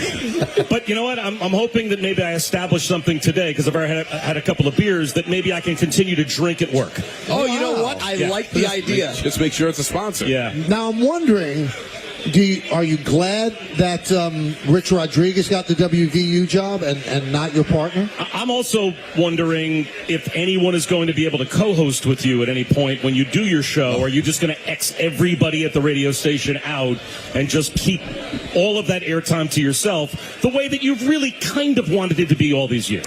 No one will be near me. It will just be me. The idea would be to turn the tables and because he immediately tried to turn this into as uncomfortable a conversation as possible, as is his want. But me doing the show alone is very comfortable. It's not uncomfortable at all. Board op producer, not allowed to speak. Nobody's. And you might be one of his myriad of guests. If Anthony spends the next 15, 20 years with me in the booth, that is as good as it gets. I love it. Yeah. I love happy stories, happy endings. I can tell. You're getting misty. Yeah, I do. I get misty. Yeah. But you're not crying, so I won't. All right, you happy endings. Bob Kraft, Tom Brady, Bill Belichick. Surprised that Mr. Belichick is going to UNC? Yeah. Aren't you? Yeah, it's not how I saw this story ending. No, but I did not picture this. In a way, a little reflective, I guess, of the desire of the NFL to have him back. Right? I mean, I don't think the phone was ringing off the hook. Right. See, that's the thing. That's part of it. Was this some grand plan to go back to his roots of teaching football, or just this was the only place that offered him a job? I don't think the phone was ringing off the hook. And I think he wants to coach. Yeah. I mean, that's what he does, right? Like, coaches coach, right? There are certain guys, obviously, that when they get out of it, they realize that the grind of it and not being in it every day. It's not that bad to live a life where you're not sleeping in your office. Like Bill Cowher. Yeah, but some guys, like Jimmy Johnson, right? Like being on your boat and living in the Keys, not a bad life. But some guys, like, it really is their drug. And for him, you can tell he just wants to coach. Has there been any story as to like why UNC? There wasn't another good big option that wasn't quite UNC, or did he have to go to some place that would be willing to quote gamble on Bill Belichick coaching a college football team? I mean, you been to Chapel Hill? No, it's great. It's a great place. It's awesome. No, it is. It's of those schools that I visited, none of which I could have got into. My brother was visiting. That was the one. Chapel Hill was the one that made me go, if I could have done better than a 3.0, this is exactly where I would have liked to go to school. It was school. one of the first games that I did when I started at ESPN and realized that I didn't have to go north to go to college, and I did a football game there in late October. It's like, this is a college. But listen, This is incredible. What was I thinking? I know. It's apples and oranges, legacy coaching-wise, but it kind of reminds me of George Allen at Long Beach State, doesn't it? Like the old-time head coach at a small... This is not... I mean, North Carolina is not Long Beach State. No, but he's not level. George... He's not... But I'm just saying, it had that kind of old-time NFL coach, coaching somewhere where you didn't expect his last coaching job. No one expected him to be a college George coach, Allen is not Bill Belichick. So that's why I said it's apples and oranges. The most surprising thing to me, not even the destination, it's just that he wants to do this in this climate.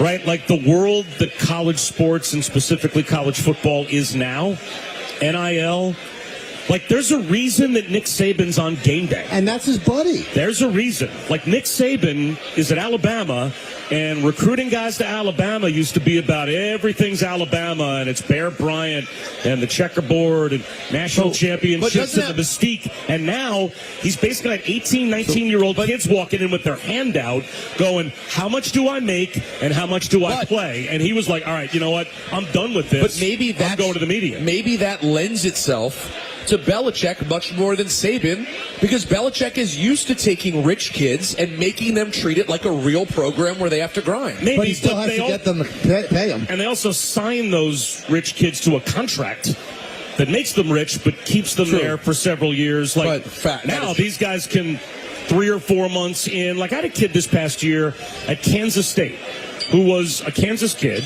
and he was a high recruit. This kid started off committing to Notre Dame, decommitted to Notre Dame, went with Deion at Colorado. It didn't work out well there. He decided to transfer. He went to Western Kentucky. He joined their program. He played the spring game at Western Kentucky, was like, you know what, not so much, and went to Kansas State. In a year.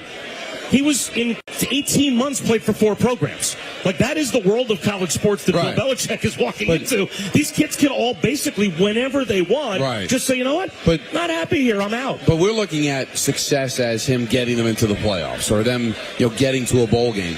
Well, he looked at success of, hey, I took that recruit linebacker that probably had no chance of making it to the NFL, and I got him ready as a pro. He wants to win. Really? You think you think if he goes 6-7? No, I don't think he wants to go 6-6. No, but a bunch of his kids make NFL camps, he's going to be happy. No, he wants to finish above 5. He wants to be competitive. He wants to win. Yeah. But getting kids ready to become pros could be something he might want to do as well. I mean, you're not winning a national championship in North Carolina, are you? I don't want to talk about Belichick anymore. I want to talk about you guys. Yeah, wow. You know what? I want to talk about you guys. One quick thing that I found out. Okay.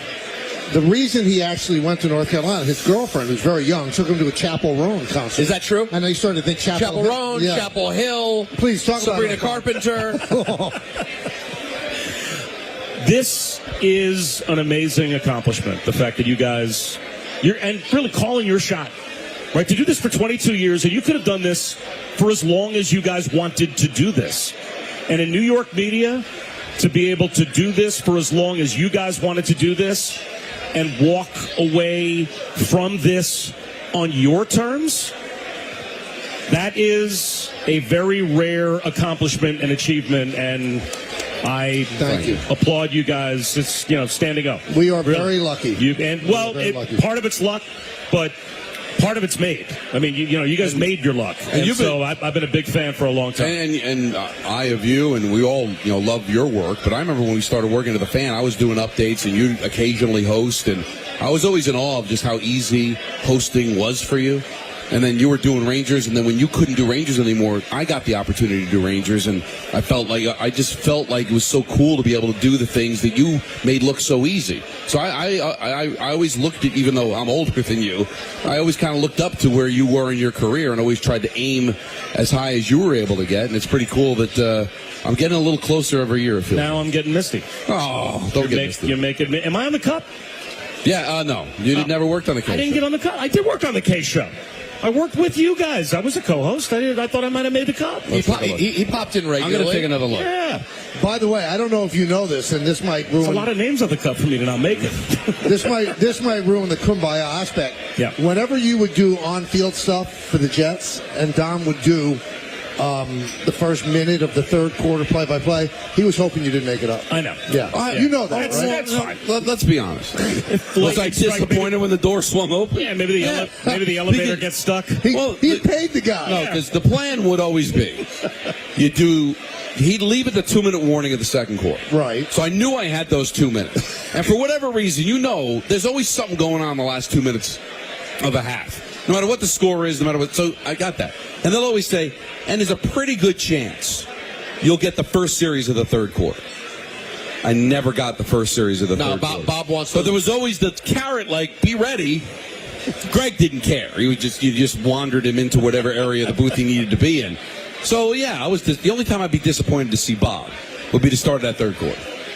If I would have known that you wanted the third series or the first series of the third quarter that badly, the media buffet was right there. I was going to say, stop, go to the bathroom, give yourself a minute. Get a nice coffee. I had no idea I could have swung by and fattened up. But I was wondering if you felt the vibe, because the vibe was one of hate. No, I see that you always go someplace dark. Yeah. No, he was never hate. He left me his board. He could not be nicer. There's no hate. That's the way you think. Yeah. You have hate in your heart. I got love in my heart. It's really, again, I go out with a standing ovation, but there's really only one way that you can go. There is only one and way. that is, can I cause problems? And treat someone in a way that makes them feel sad. Is there a way? Accomplishment for him is, I leave the stage, Anthony Becht and I are in a fight, right. Don and I don't like each other, tension has been caused. Maybe Dave Filoni's upset. Wendy doesn't like me, right? She's angry. I have to call the show back and correct things. It's always, you are a wrecking ball. I'm an irritant. You really are. Yeah, that's true. Thank you for coming by. And we appreciate you always being on the show. Oh, you guys are the best. Thank you so much. You'll be the reason I'm listening. Have a happy holiday, buddy. Oh, you guys are awesome. Bob Wischusen, ladies and gentlemen. Yeah. All right, he's going to make Jags great again. The only thing good about the Jets. Peter, I think there's an Amazon ad right there, and you have to read it right now. I will. Our good friends at Amazon. We love Amazon. Hey, guys, I want to talk to you about Amazon.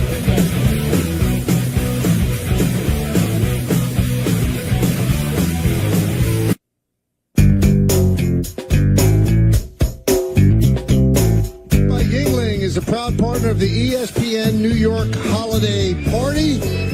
We are here at Tommy's Tavern and Tap in Clifton, New Jersey. Place is jammed. We can't thank all of you enough for being here. I know you waited outside in the cold before the show began, and that was so cool because, as Don always said, you are family to us. So thank you. We can't thank you enough.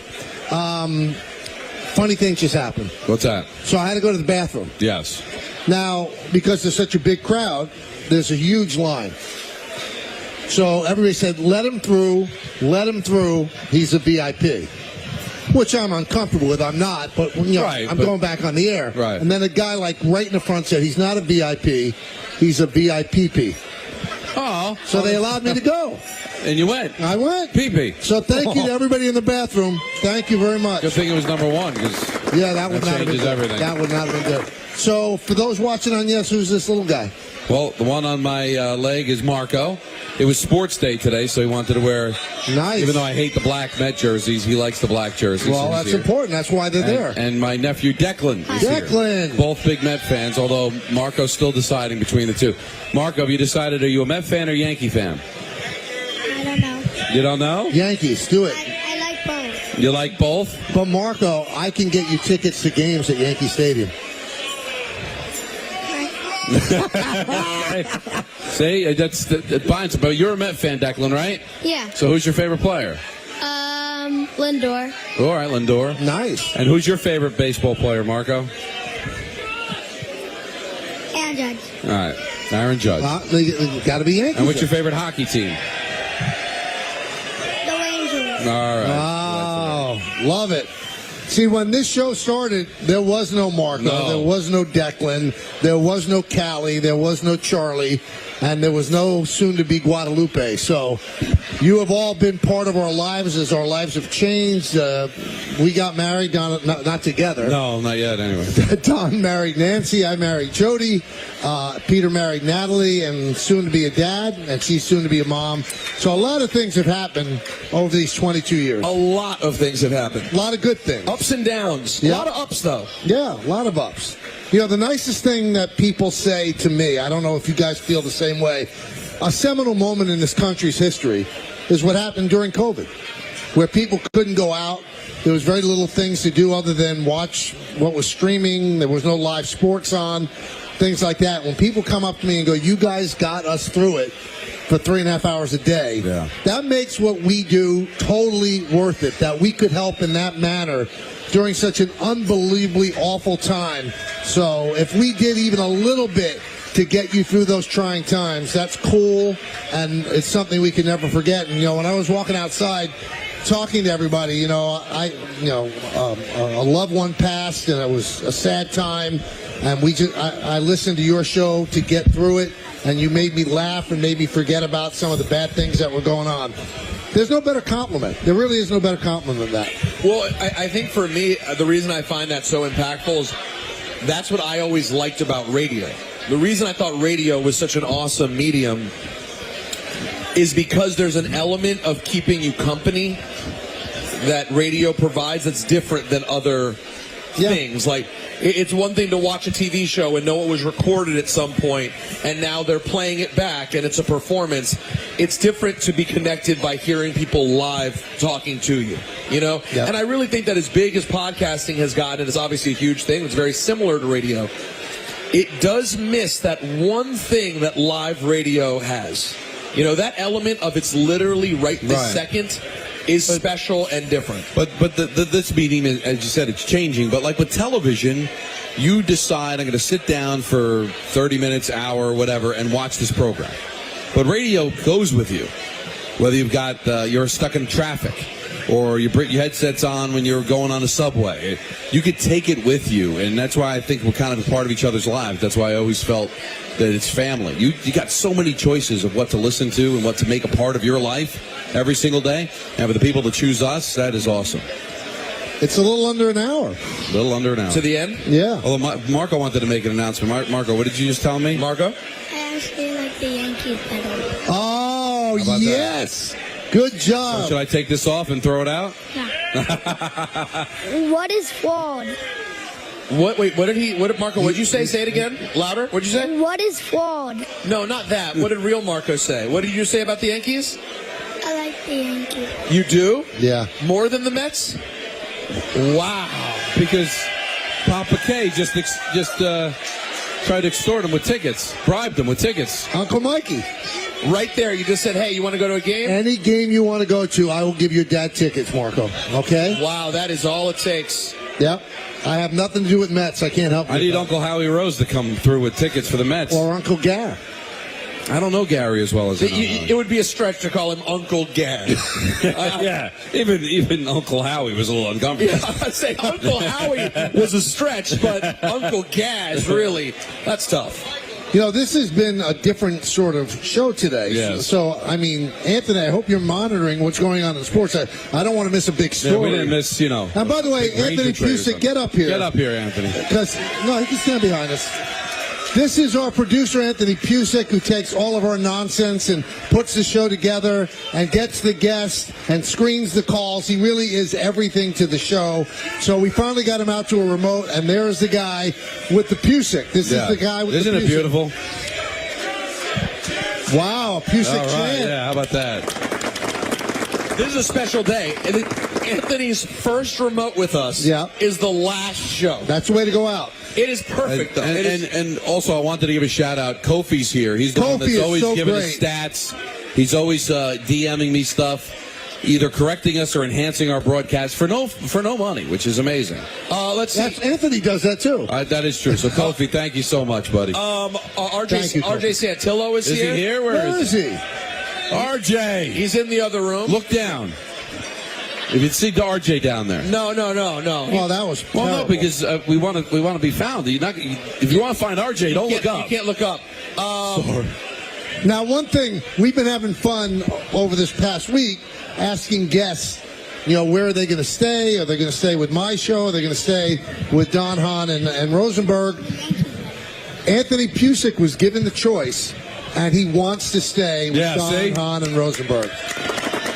You hear that, RJ? And it's hurtful because he's from Fordham, and he chose to leave a Fordham Ram alone. It's sad. But I'll find a producer, right? You already have a producer. Oh, well, I don't know if I'm allowed to say it yet. No, you're not allowed to say it, but it's already been Can made I say clear. it, John? Ray Deenahan. Ray Deenahan, the great Ray Deenahan. And the great thing, when Michael told him he can't speak, Ray was good with that. Yeah. He doesn't even want to All mics in the studio will be shut off but mine.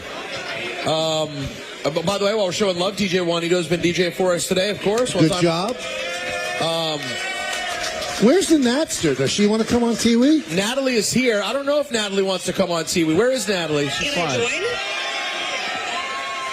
All the family's here. She's eating right now, I'm told. She's feeding Guadalupe as we speak. Ballard is here with her. Ballard's here. Oh, wow. Ballard had some nice words on social media for you, me. not for me. That was very nice. Yeah, not for me. Thank you, Ballard.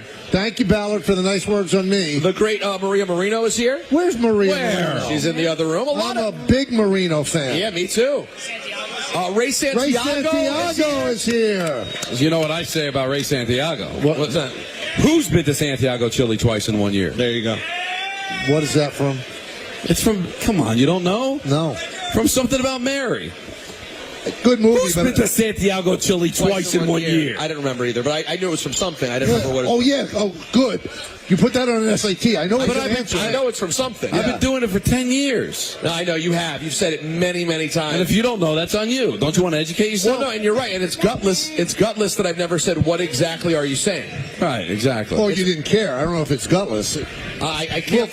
Willful ignorance. Even worse, willful ignorance.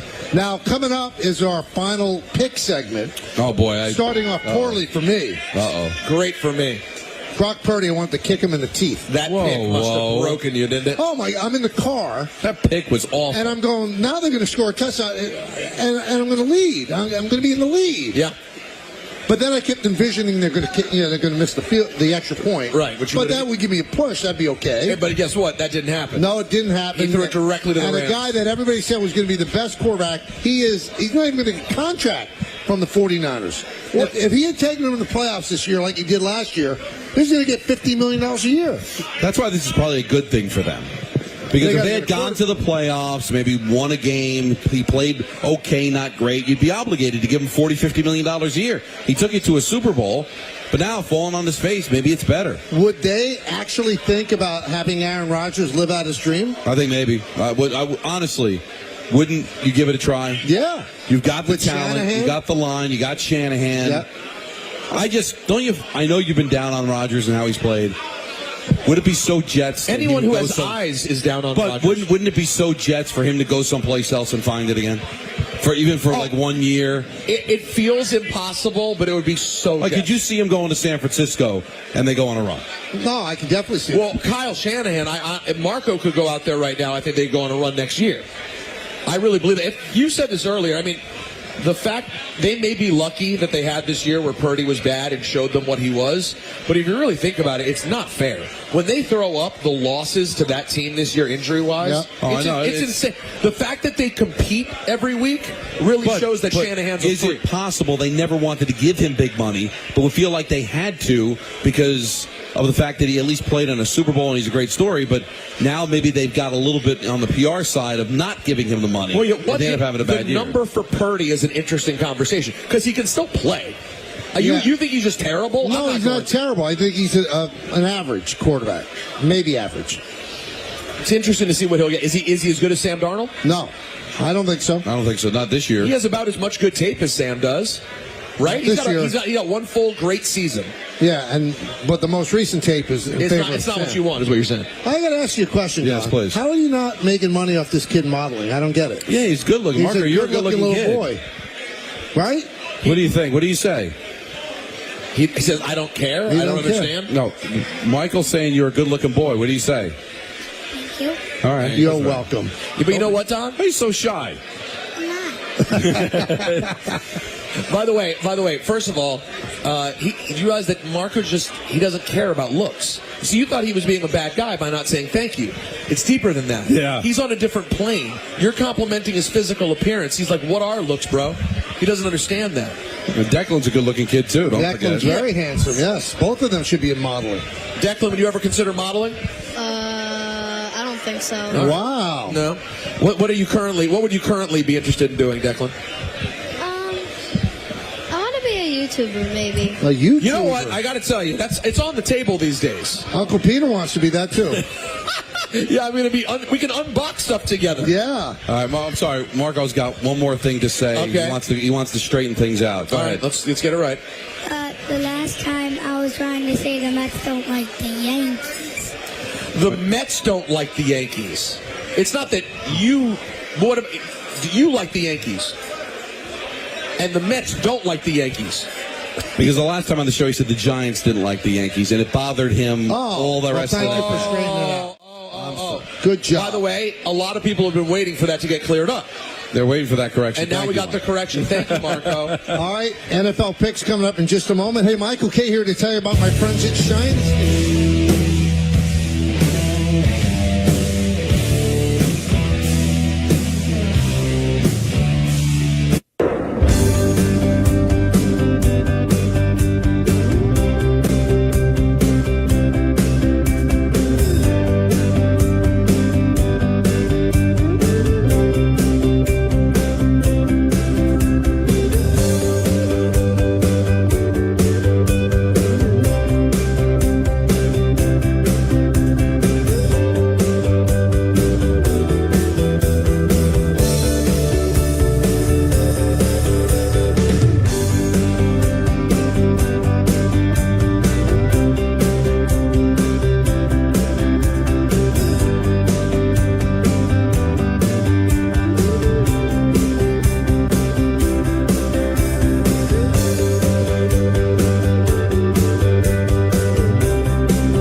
Picks. More importantly, there are important people that you have to meet, because what goes on the air, there's people behind the scenes that give us the latitude to watch games and things like that.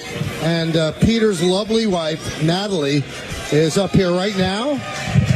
And Michael, I just have one question. Yeah. Can I join? You can join. Can I join? Can I join that? And when does Guadalupe join? January 25th is our due date. Are you pumped up? Pumped up. Oh, she's pumped up. I don't know what I am. I'm nervous. I'm excited. It's scary, you know. Do you like the name that I've given the child? Guadalupe? I love the name. Yeah. I love Lil Lupe. Gigi. Yeah, Lil Gigi. Or just for short, Guada, I think is really Not nice. Lupe? You don't want to? No, Lupe's too obvious. Oh, Not Not enough guadas out here. And this is Rocky, by the way, Peter's support dog. Yeah, Rocky is here. Not by choice. Even though we love him to be here, he just will have a heart attack if we Yes, don't left alone, bring him. We do not want him to have a heart attack. No. Now, we also want to bring up a couple people. The guy who was the producer of the show when we went to number one, Andrew Gunling. Yes. Wait, is he Andrew here? Gunling has made his way here. Wow. Okay, I have to give him my headset. He's Natalie, watch your step. That's Andrew. Andrew! Andrew What's going on, Gunling. guys? The Gunling! Look at that. Wow, I did not expect this. How about that? Wouldn't miss this. Wow. Would never have missed this. And Would Andrew never have really, missed this. without giving his location, he traveled a long way to be here. So we appreciate that on a Friday night coming into Jersey. Looking like you walked right out of the Lego box and into the bar. The hair is unchanged. Look at that. Lego Man is here. Wow. And there's a lot of people here. There's one more we have to bring up. Yeah, this is a big one. This guy started us really on the road to where we ended up becoming a successful show. And then because of that, he ended up becoming the program director of the station. And the station then very unwisely, in budget cuts, let him go. But when somebody's this talented, they get another job. And this is Ryan T. Hurley. What's up, boys? And talk about kumbaya. Ryan is now the program director at The Fan. Oh, yeah. Yeah. Look at that. Good job.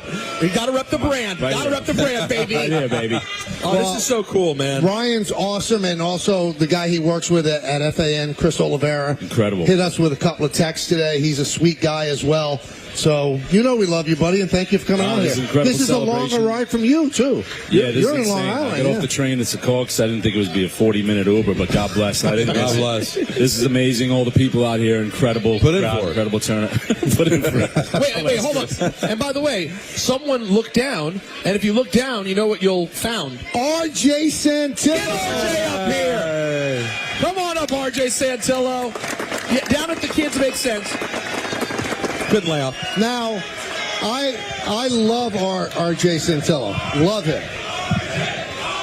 And R.J.'s the producer of DiPietro and Rothenberg. Yeah. I think those people are aware. Wow, it's a nice reunion. And R.J. used to work with Andrew, and then he decided to just unceremoniously leave us. Well, that's aged. That's aged pretty well. And yeah, Ryan could tell. When Ryan called me up and told me, I said, "Are you out of your mind? How could we let him go?" And Ryan said, "Just shut up and let it happen." And you've turned that show into a successful show. Yes. Well, you didn't ask, but can I say something really serious real quick? Because I only get a second. Oh, here we go. I remember looking at you guys at one point and said, take a look around because I think this is the most talented room any of us will ever work in. And I remember that moment. I loved working with you guys, and you made it special. Thank you very much. Thank you. Very, very. So we get kind of the glory. We're on the microphone. We're on the TV. But there's so many people behind the scenes that make it work. Ryan, Andrew, RJ. You've met a lot of them tonight. So Joey Salvia, Gigi. I mean, the list goes on and on. Ryan Rucco texted me today, and he kind of started with us as well. And now he's Beetle amazing. texted me today. Yeah, Beetle didn't text me. So that's her text was angry. It wasn't positive. Really? How did I not know today was the last day? Oh, well. No, I guess she lives in a cave. I mean, or it's possible she's not, reading Andrew Marchand every 15 minutes. One or the other. But yeah, she didn't know. Anyway, I would love all of you people that are family to give these people a really nice hand because they are why we were successful. So from all of that now, we have to go to the incredibly mundane picks. Yeah. Not good. Not good. Well, we don't have to get into great detail. Just put them out there. You know what? I'll just give my two. All these guys are still here. I'm going to go crazy. My 1 point play, I'm going to take the Broncos giving 4 over the Colts. And my 3 point play, this is going to shock you, Don. Let's see. It's going to shock you. It's going to shock all of you. Let's see. Shock the world. My 3 point play the New York Jets. 3.5-point favorites over the Jaguars. If they can't beat the Jaguars, they stink. Well, they kind of do, man. No, we'll see if they really stink. I think the jury's in. Yeah.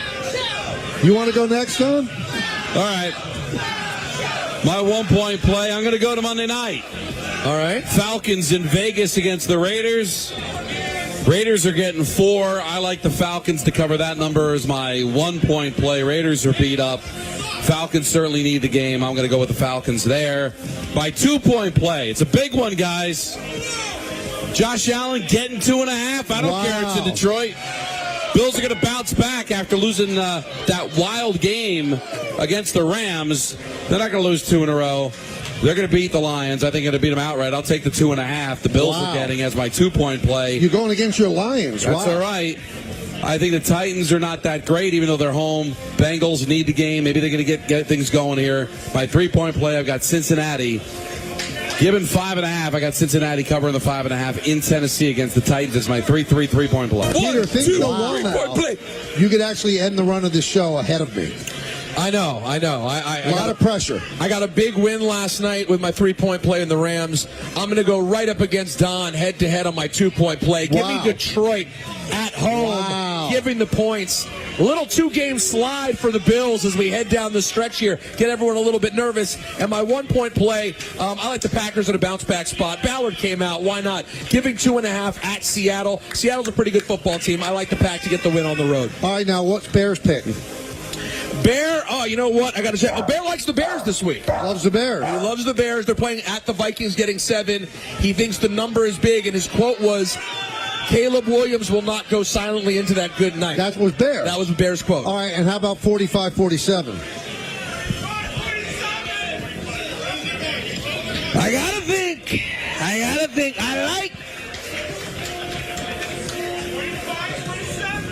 I like the Chiefs, Michael. Yeah. I like the Chiefs. They haven't covered in 7 straight. I know, but I like Brittany Mahomes. It's fake. I like the cut of her jib. And I don't like Travis Kelce. No. His girlfriend's a wise ass. By the way, it's her birthday today. She's 35. Who's that? His girlfriend. I hate her guts. But I love the Chiefs. Give me the Chiefs. Wow. There you have it. Anybody else we miss? Yeah, I haven't heard back from Boone. Boone's he shot you down. Last week, shoot me down, and maybe I just remembered to text him now. So we might have to wait a little while for that one. I don't know what's going on. Ballard, yell out your picks. I don't know what Ballard's picks are. Did we get them? Anthony, we know Ballard's picks? Sure. Oh, they're on Twitter. They're on Twitter. I can't get them. All right, it's game time brought to you by Tullamore Dew Irish Whiskey. Just one local in action tonight. The Nets visit the Grizzlies at 8. You can see that on Yes. That's game time brought to you by Tullamore Dew Irish Whiskey, because when it's game time, it's Tully time. Tullamore Dew, the original triple distilled, triple blended, and triple cask matured Irish whiskey. Be sure to grab a Tullamore Dew. Try the brand new Tullamore Dew Honey during tonight's action. Glasses up to enjoying Tullamore Dew responsibly. When we come back, the final half hour. You guys ready?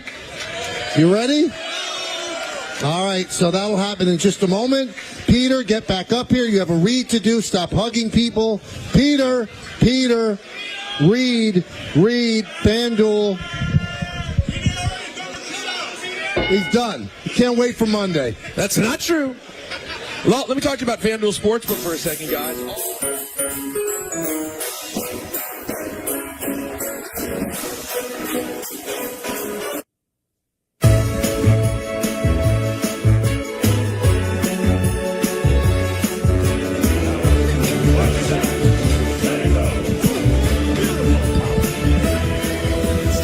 Picks brought to you by Samuel Institute for Pain Management. Only one game tonight. Carolina playing host to Ottawa, so I'm going to go Sebastian Aho, anytime goal scorer for the Carolina Hurricanes. That's Ice Picks brought to you by Samuel Institute for Pain Management. For a pain-free life, visit SamuelBain.com today. So, the manager of the American League Champions just texted, but I don't know what that means. It's a GIF or a GIF. Of Cowboys? No, because it's the Falcons Raiders. And did he text me the same image? Yes, he did. Yeah, but I don't know what that means. Maybe that's just, a guy tipping his cap and saying good job on 22 years. I don't know. I guess so. Wow. That's odd. Well, Flight by Yingling. He's going with Raiders, guys. He sent me another emoji. Look at that with the flying Raider flag. So he's going against me on Monday night. Raiders for Boone. Flight by Yingling is a proud partner of the ESPN New York Holiday Party. Two names that I definitely want to bring up.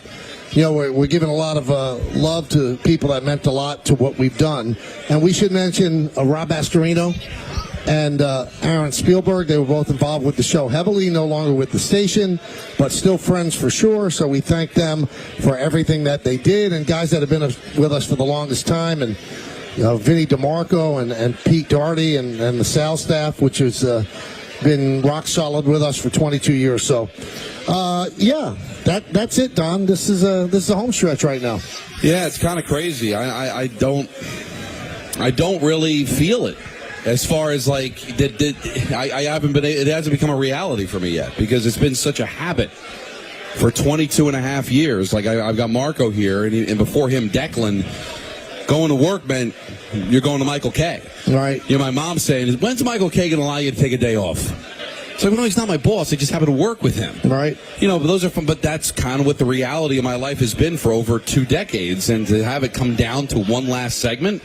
It hasn't sunk in at all yet. It just has not become a reality. What about you? Well, why don't we just play Don't Stop Believing and go black? That could be a way to end it, That could be a way to end it, yeah. But what we want to amplify to everybody, and I said this earlier in the week, it's nothing to be sad about. Obviously, what we've done and this chemistry is not going to be on the radio anymore. But Don and Peter and Alan Hahn are going to have a great show. I'm not going anywhere. I'm going to go from 1 to 3. And, so many people have asked me about that. And Bob Wischusen was nice enough to say, you're all lucky that you can, call your shot. And I give the people at Good Karma and ESPN credit for that. I definitely, at my age, I needed to streamline things just a little bit and probably would not be able to keep up this pace for much longer, and they deserve to have a longer runway for the show. And with Alan, Don, and Peter, it's an endless runway. They could do this for another 22 years. And for me, I go from 1 to 3, and, it's a lot easier for me. 3 o'clock, I head to the stadium. I do the Yankee game. There's 4 hours in between. And during the winter, I could be there when my kids could get off the bus from school. So it wasn't about anything other than that. So I thank the bosses at ESPN and also at Good Karma for letting it happen and keeping these guys together. Like Tim said, this doesn't happen. Shows don't last for 22 years. They just don't. So it was just a natural thing to happen. And like you said, we're all going to be out working at the same radio station. We're still going to do a bunch of things together. So it's not an end. It's just a little something different. But still, different is jarring when it's going to be different for the first time in that long a period of time. Of course, Peter's been a part of it for 9 years, but the connection that I've had with Michael for over 22 years, although it's still going to exist in a different form, it's not going to exist in this form. So it's going to be very, very strange, very odd waking up Monday. As much as I'll be looking forward to working with Peter and Alan, it's going to be different that it's not going to be the Michael K. Show, and it's not going to be with you and meeting with you and it about all that. So kind of crazy, all the things that we've been through, Michael. Seeing Tim, seeing Ryan, seeing Anthony, seeing Andrew, RJ Santillo, takes me back. Listen, I don't want to go into tremendous detail, but if people knew the obstacles that we had to overcome to get to number 1, they'd appreciate it a lot more than I think people do. Whether it was the battle with getting more local programming on this station, going up against a monolith like WFAN and an amazing show like Mike and Chris, to eventually getting to where we are now, not only getting a chance to be number 1 for a while, but to be a part of the New York sports landscape for more than 2 decades. That was really hard, man. It was a hard thing to do. It was hard for Michael to juggle both the Yankees and an afternoon drive show and making it work. The other thing I'm very proud of, Michael, is the amount of time we were able to create a connection and not be in the same room. Mm-hmm. Peter could probably understand that, but there were so many times, Peter, that we were growing a radio show and Michael would be in Boston or Toronto or Cleveland and I'd be back in New York. And then later on, Michael would be back in the studio and I'd be in Minnesota or Toronto, and we're completing each other's sentences and we're making something work. And that was a challenge, but every challenge was met with optimism. Every challenge was met with 110%. And I could not be more proud of everything that this show accomplished. I can't speak for Michael, but I can tell you, I don't know what what lies ahead for me, but I can tell you in the 30-plus years I've been in this business, I'm not prouder of anything more than I am of this radio show. I want to tell a little bit of a funny story because Don's going to write the book one day because he has a better memory than me. But when we first started the show, especially on Afternoon Drive, because FAN had the rights to the Mets and onto the Yankees. Right. So I could not do the show in the footprint of Yankee Stadium or Shea Stadium. I couldn't. I wasn't allowed. So it made it difficult, and I have to do it from a trailer in the parking lot of Yankee Stadium, the old stadium. And since the new stadium opened in 2009, it's a shipping container on the second floor, and there are rodents in there and everything. And then I have to run from the shipping container all the way up to the booth and tape the open. And I'm not complaining. I've got a blessed job and a blessed life. But one day they said, let's try to do.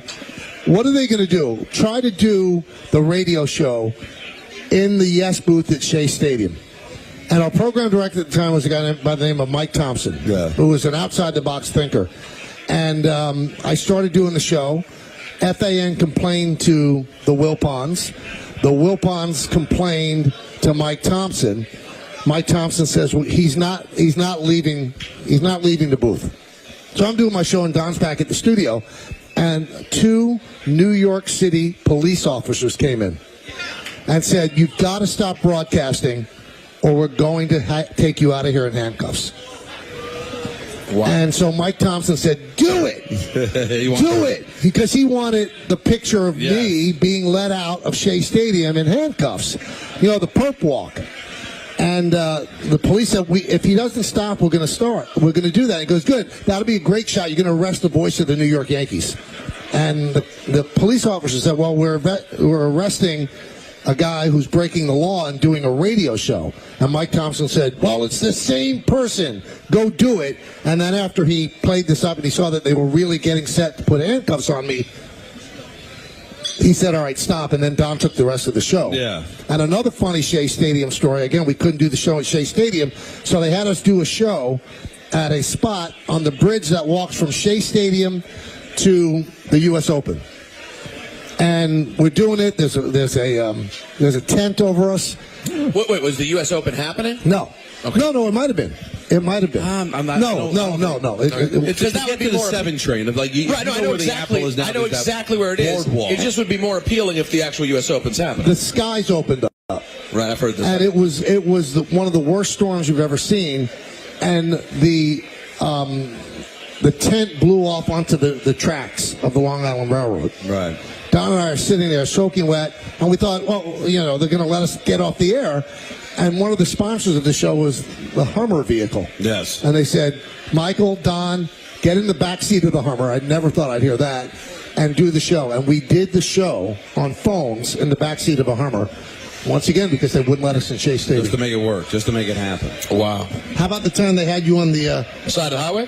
Side of the highway, New Jersey Turnpike. Oh yeah, doing a before a Giants playoff game. I was on the shoulder of Route 3, not too far from here, because we couldn't go and do it from Giant Stadium, but we were able to do it from our transmitter, which was located right there in Secaucus. What's the upside of doing that? Well, the upside was, hey, well, all these people are going to be stuck in traffic, and they'll see you on the shoulder doing the show. That looks good. With Paul Dottino. No, it didn't look good. It was embarrassing, but we did it, and we made it work. Listen, we had to think outside the box, because remember, when we first started, Peter, we were a pea shooter. Oh, I know. We didn't exist. We were a fly on the ass of WFAN. And eventually we crawled right up there and lived there for a good few years. That is an interesting way to put this. To the this. point now where they're taking our town. So a lot was accomplished in the last 20-plus years that many people didn't think would ever happen. And then when you see a crowd like this, it's enlightening. Because sometimes when you're talking into a microphone in a studio, you don't know who's on the other side. And the rating system in radio is so ridiculous. It's ridiculous when we won, and it's ridiculous when we lost. But you don't really get a grasp of who's consuming you. Are you talking into air? Are you talking into a vacuum? Because that's what keeps me from getting nervous when I'm on the air because I just don't picture that. I just think I'm, talking to myself. Agreed. But when you walk around this place today, and then you see people jam-packed and standing here for 3.5, 4 hours. And giving us stuff. What's that shirt? Let me see the shirt that was gifted to us over there. And then somebody, what's your name? Devin just gave me a blanket, a beautiful Giants and blanket. He's gonna go and buy another one. Make some noise for Devin, everyone. Thank you, Devin. Thank you, Devin. All right. Thank you, Devin. Thank you, sir. Thank you, man. Very cool of you. Appreciate you, buddy. Yeah. Even though yes doesn't. What is that? What is that shirt? Can someone? Look, I can't see the shirt. Can you see it? Let me put my glasses on. That's where I'm at now. I think it's time for me to go. It's time for me to go. Oh, you can pass it up here. Pass it up here. Yeah, there you go. And boy, that's literal today. Oh, wow. Yeah, it's... How am I a Yankees boy? And How am I a Yankee boy, sad-faced on the front. Right. And then on the back, I think it's time for me to go with a picture of all of us. He gone. And you signed it, Michael. That's nice. Uh-oh, we have something else coming up here. What do we have? Oh, no, we have more? a cake. Oh, more cake. Cake. Oh, is this Calandras? Calandras. We love Calandras. Very cool. cool. While they're bringing up the cake, too, we've brought up all of our former producers and program directors and general managers. Should give John Winthrop some love. He is our current PD. Oh, yes, that'll be nice. Oh, this is great. He is doing a great job with everything going on here with the lineup changes and all that. So good job, Peter, John. can you take the end so we can show it to the camera? Oh, is this just a beautiful standard heavy sheet cake from Look at Calandras? that. This is a beautiful... I love a good sheet cake. No sheet. No, seriously. No, swear. Wow. Thank you we so can go much. viral dumping it on Michael's head. Oh, that would be something. I actually thought about that, but I have a long drive home. And no, it's expensive cake. Yes, that's a it's really great nice cake. I want some of that cake. You don't use Calandras products as a prop. No, this isn't your everyday sheet cake. I don't know how we're bringing. By the way, everybody, I don't want to tell secrets out of school, but I smell Bourbons right now. Wait a second. Yeah, I was gonna say. You know what? I do. A little of the good, as they say in the business. I'm wondering, is it on the blanket? It was. I don't know, but is this a giant blanket? There's pot here. Oh, did someone take a toke of the old Bourbon? Well, listen, they might have. I love the pot smokers, but the one little flaw you have is that you don't think you stink them. You rub some leaves on your fingers, you put a certs, and you think, I'm good. No. You're not. You're not good. Not that. I think this may be getting smoked as we speak. Or do you think it was Winthrop? Could have been Ventura. You know what? It's possible. No. It just by the way, now. He was here an hour ago. By the way, you guys want some funny behind the scenes? When I went up to Jesse when he first got here, yeah, I don't know Jesse Ventura. I idolized the man as a wrestling broadcaster, but I don't know him. I went up to him, and when I went to greet him, right, I was like, "Oh, thank you for coming, Governor." And he goes, "They almost didn't let me in here. I almost walked out." And there were F-bombs. There were F-bombs being thrown. Really? Oh, he was not happy. Whoever the security guard was who stopped him at the door was unaware that he was the former governor. But I will tell you this: that same security guard who's doing a great job, wouldn't let me in. How is he supposed to know who we are? I mean, listen, it's one of those things. I think he's done a great job. So the security over there did an unbelievable job. Thank you. Listen, I'm not going to clap because I got to see Jesse tomorrow. I think you could have eased up on the gov, but no, you did a great job. But then we warmed him up, and 2 seconds later, he seemed to forget it's about like an it. old car. Yeah, you just got to rev him up a little bit. So when does the NBC thing happen? 8 o'clock tomorrow? 8 o'clock tomorrow. Is this the first time you're on network television? Yeah. Yes, I'm very excited to be a part of the show. How much will I end up on the show? That remains to be seen because it's all a matter of how much they end up doing backstage. Right. They may end up not doing anything backstage, and I'll end up just doing tons of stuff on the WWE social. So we'll see what happens tomorrow. I'm just stoked to be there and be part of the broadcast team. But this is nothing as a knock. It doesn't look like Jesse's in shape to wrestle. No, I don't think he's going to wrestle. So what's he going to do? Him and Joe Tessitore, I believe, are going to do like hits together where they talk about the card, make predictions, things of that nature. You know what I think he's going to do? I think he's going to get paid to go up there and beat Jesse the Body Ventura. That's it. Those are the best gigs. I think that. And by the way, though, he did sounded great when he started. Like he sounded clear and he's really still there. Like, how old is he? He's 73. He thought he sounded great when he started talking trash about Cody Rhodes and Dusty Rhodes. It made me happy to think, all right, they're not going to, just because he's an old guy, make him a good guy when he comes back. So he was a bad guy when he wrestled. Always was a bad guy, and to hear him start bad-mouthing Cody Rhodes, who's the most beloved good guy, I was like, okay, this is the Jesse I want. Well, it was good for him to come by. Very nice. Yeah, it turned out fun. That's a long trip for him. From Minnesota. Yeah. Yeah, no, I appreciate that. We had a lot of special guests today. The Billy Crystal surprise was nice. That was very, very nice. Got a nice text from Dave Rothenberg just now. All of the people that we work with. And by the way, Alex Rodriguez texted. Yeah. I got to say, too, I don't know what the future is going to be with Yes and the radio station. On behalf of me and Don, though, it's been a great run with Yes. Yeah, very much. I know from Flip to Jared to everyone down who produces the show, like Greek and Mike and everybody else who's been involved, everyone who does all of our remotes. There are just so many people involved on the TV side, and I just want to let you guys know we don't take it for granted. Being on Yes has been a big deal. The amount of times over the last 9 years that people from all walks of my life just send me photos because they're in a bar, and there's the three of us hanging out.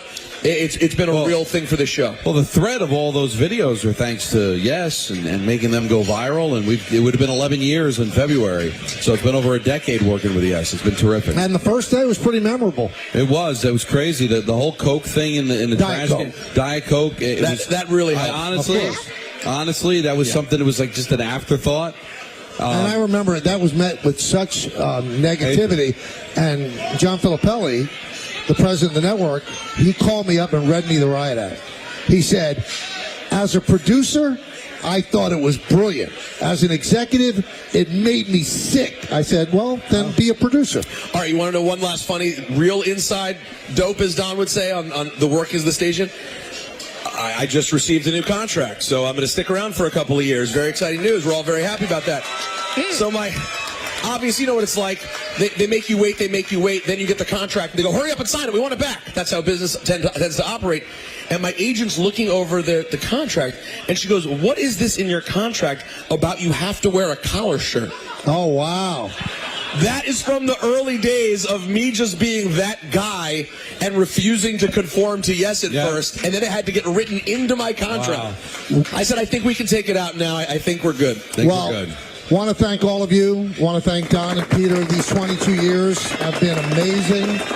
It's been so much fun. And, I love Peter, but as I said, I'll channel Dorothy when she talks to the Scarecrow, and she said, I'm going to miss you the most. So Don and I have been through a lot, and we've come out on the other side okay. So thank you so much for listening. It means the world to us. Thank you so much for watching on Yes. This has been the honor of my life for you to let us into your car, let us into your home on TV. And for the final time, in the words of Billy Joel, life is a series of hellos and goodbyes. I'm afraid it's time for goodbye again. See you, everybody. See you, everyone.